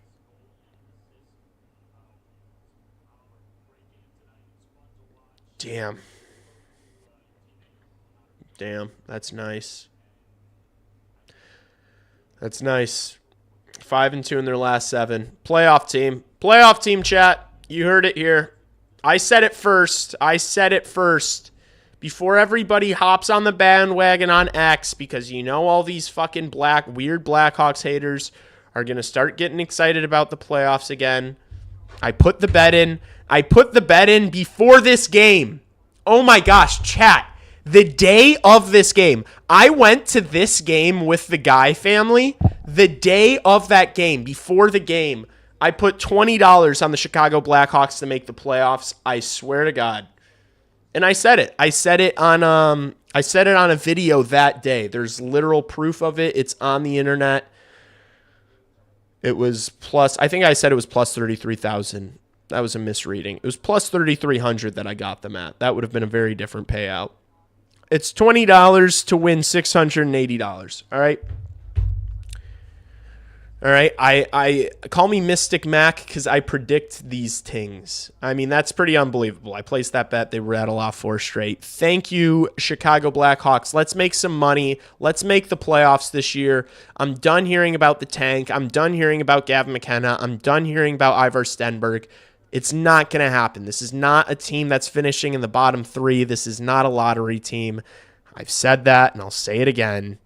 It's just not. This team's too good. That's it. I appreciate you guys. I will see you later in the week with a video. I hope everyone has a phenomenal night, and as always,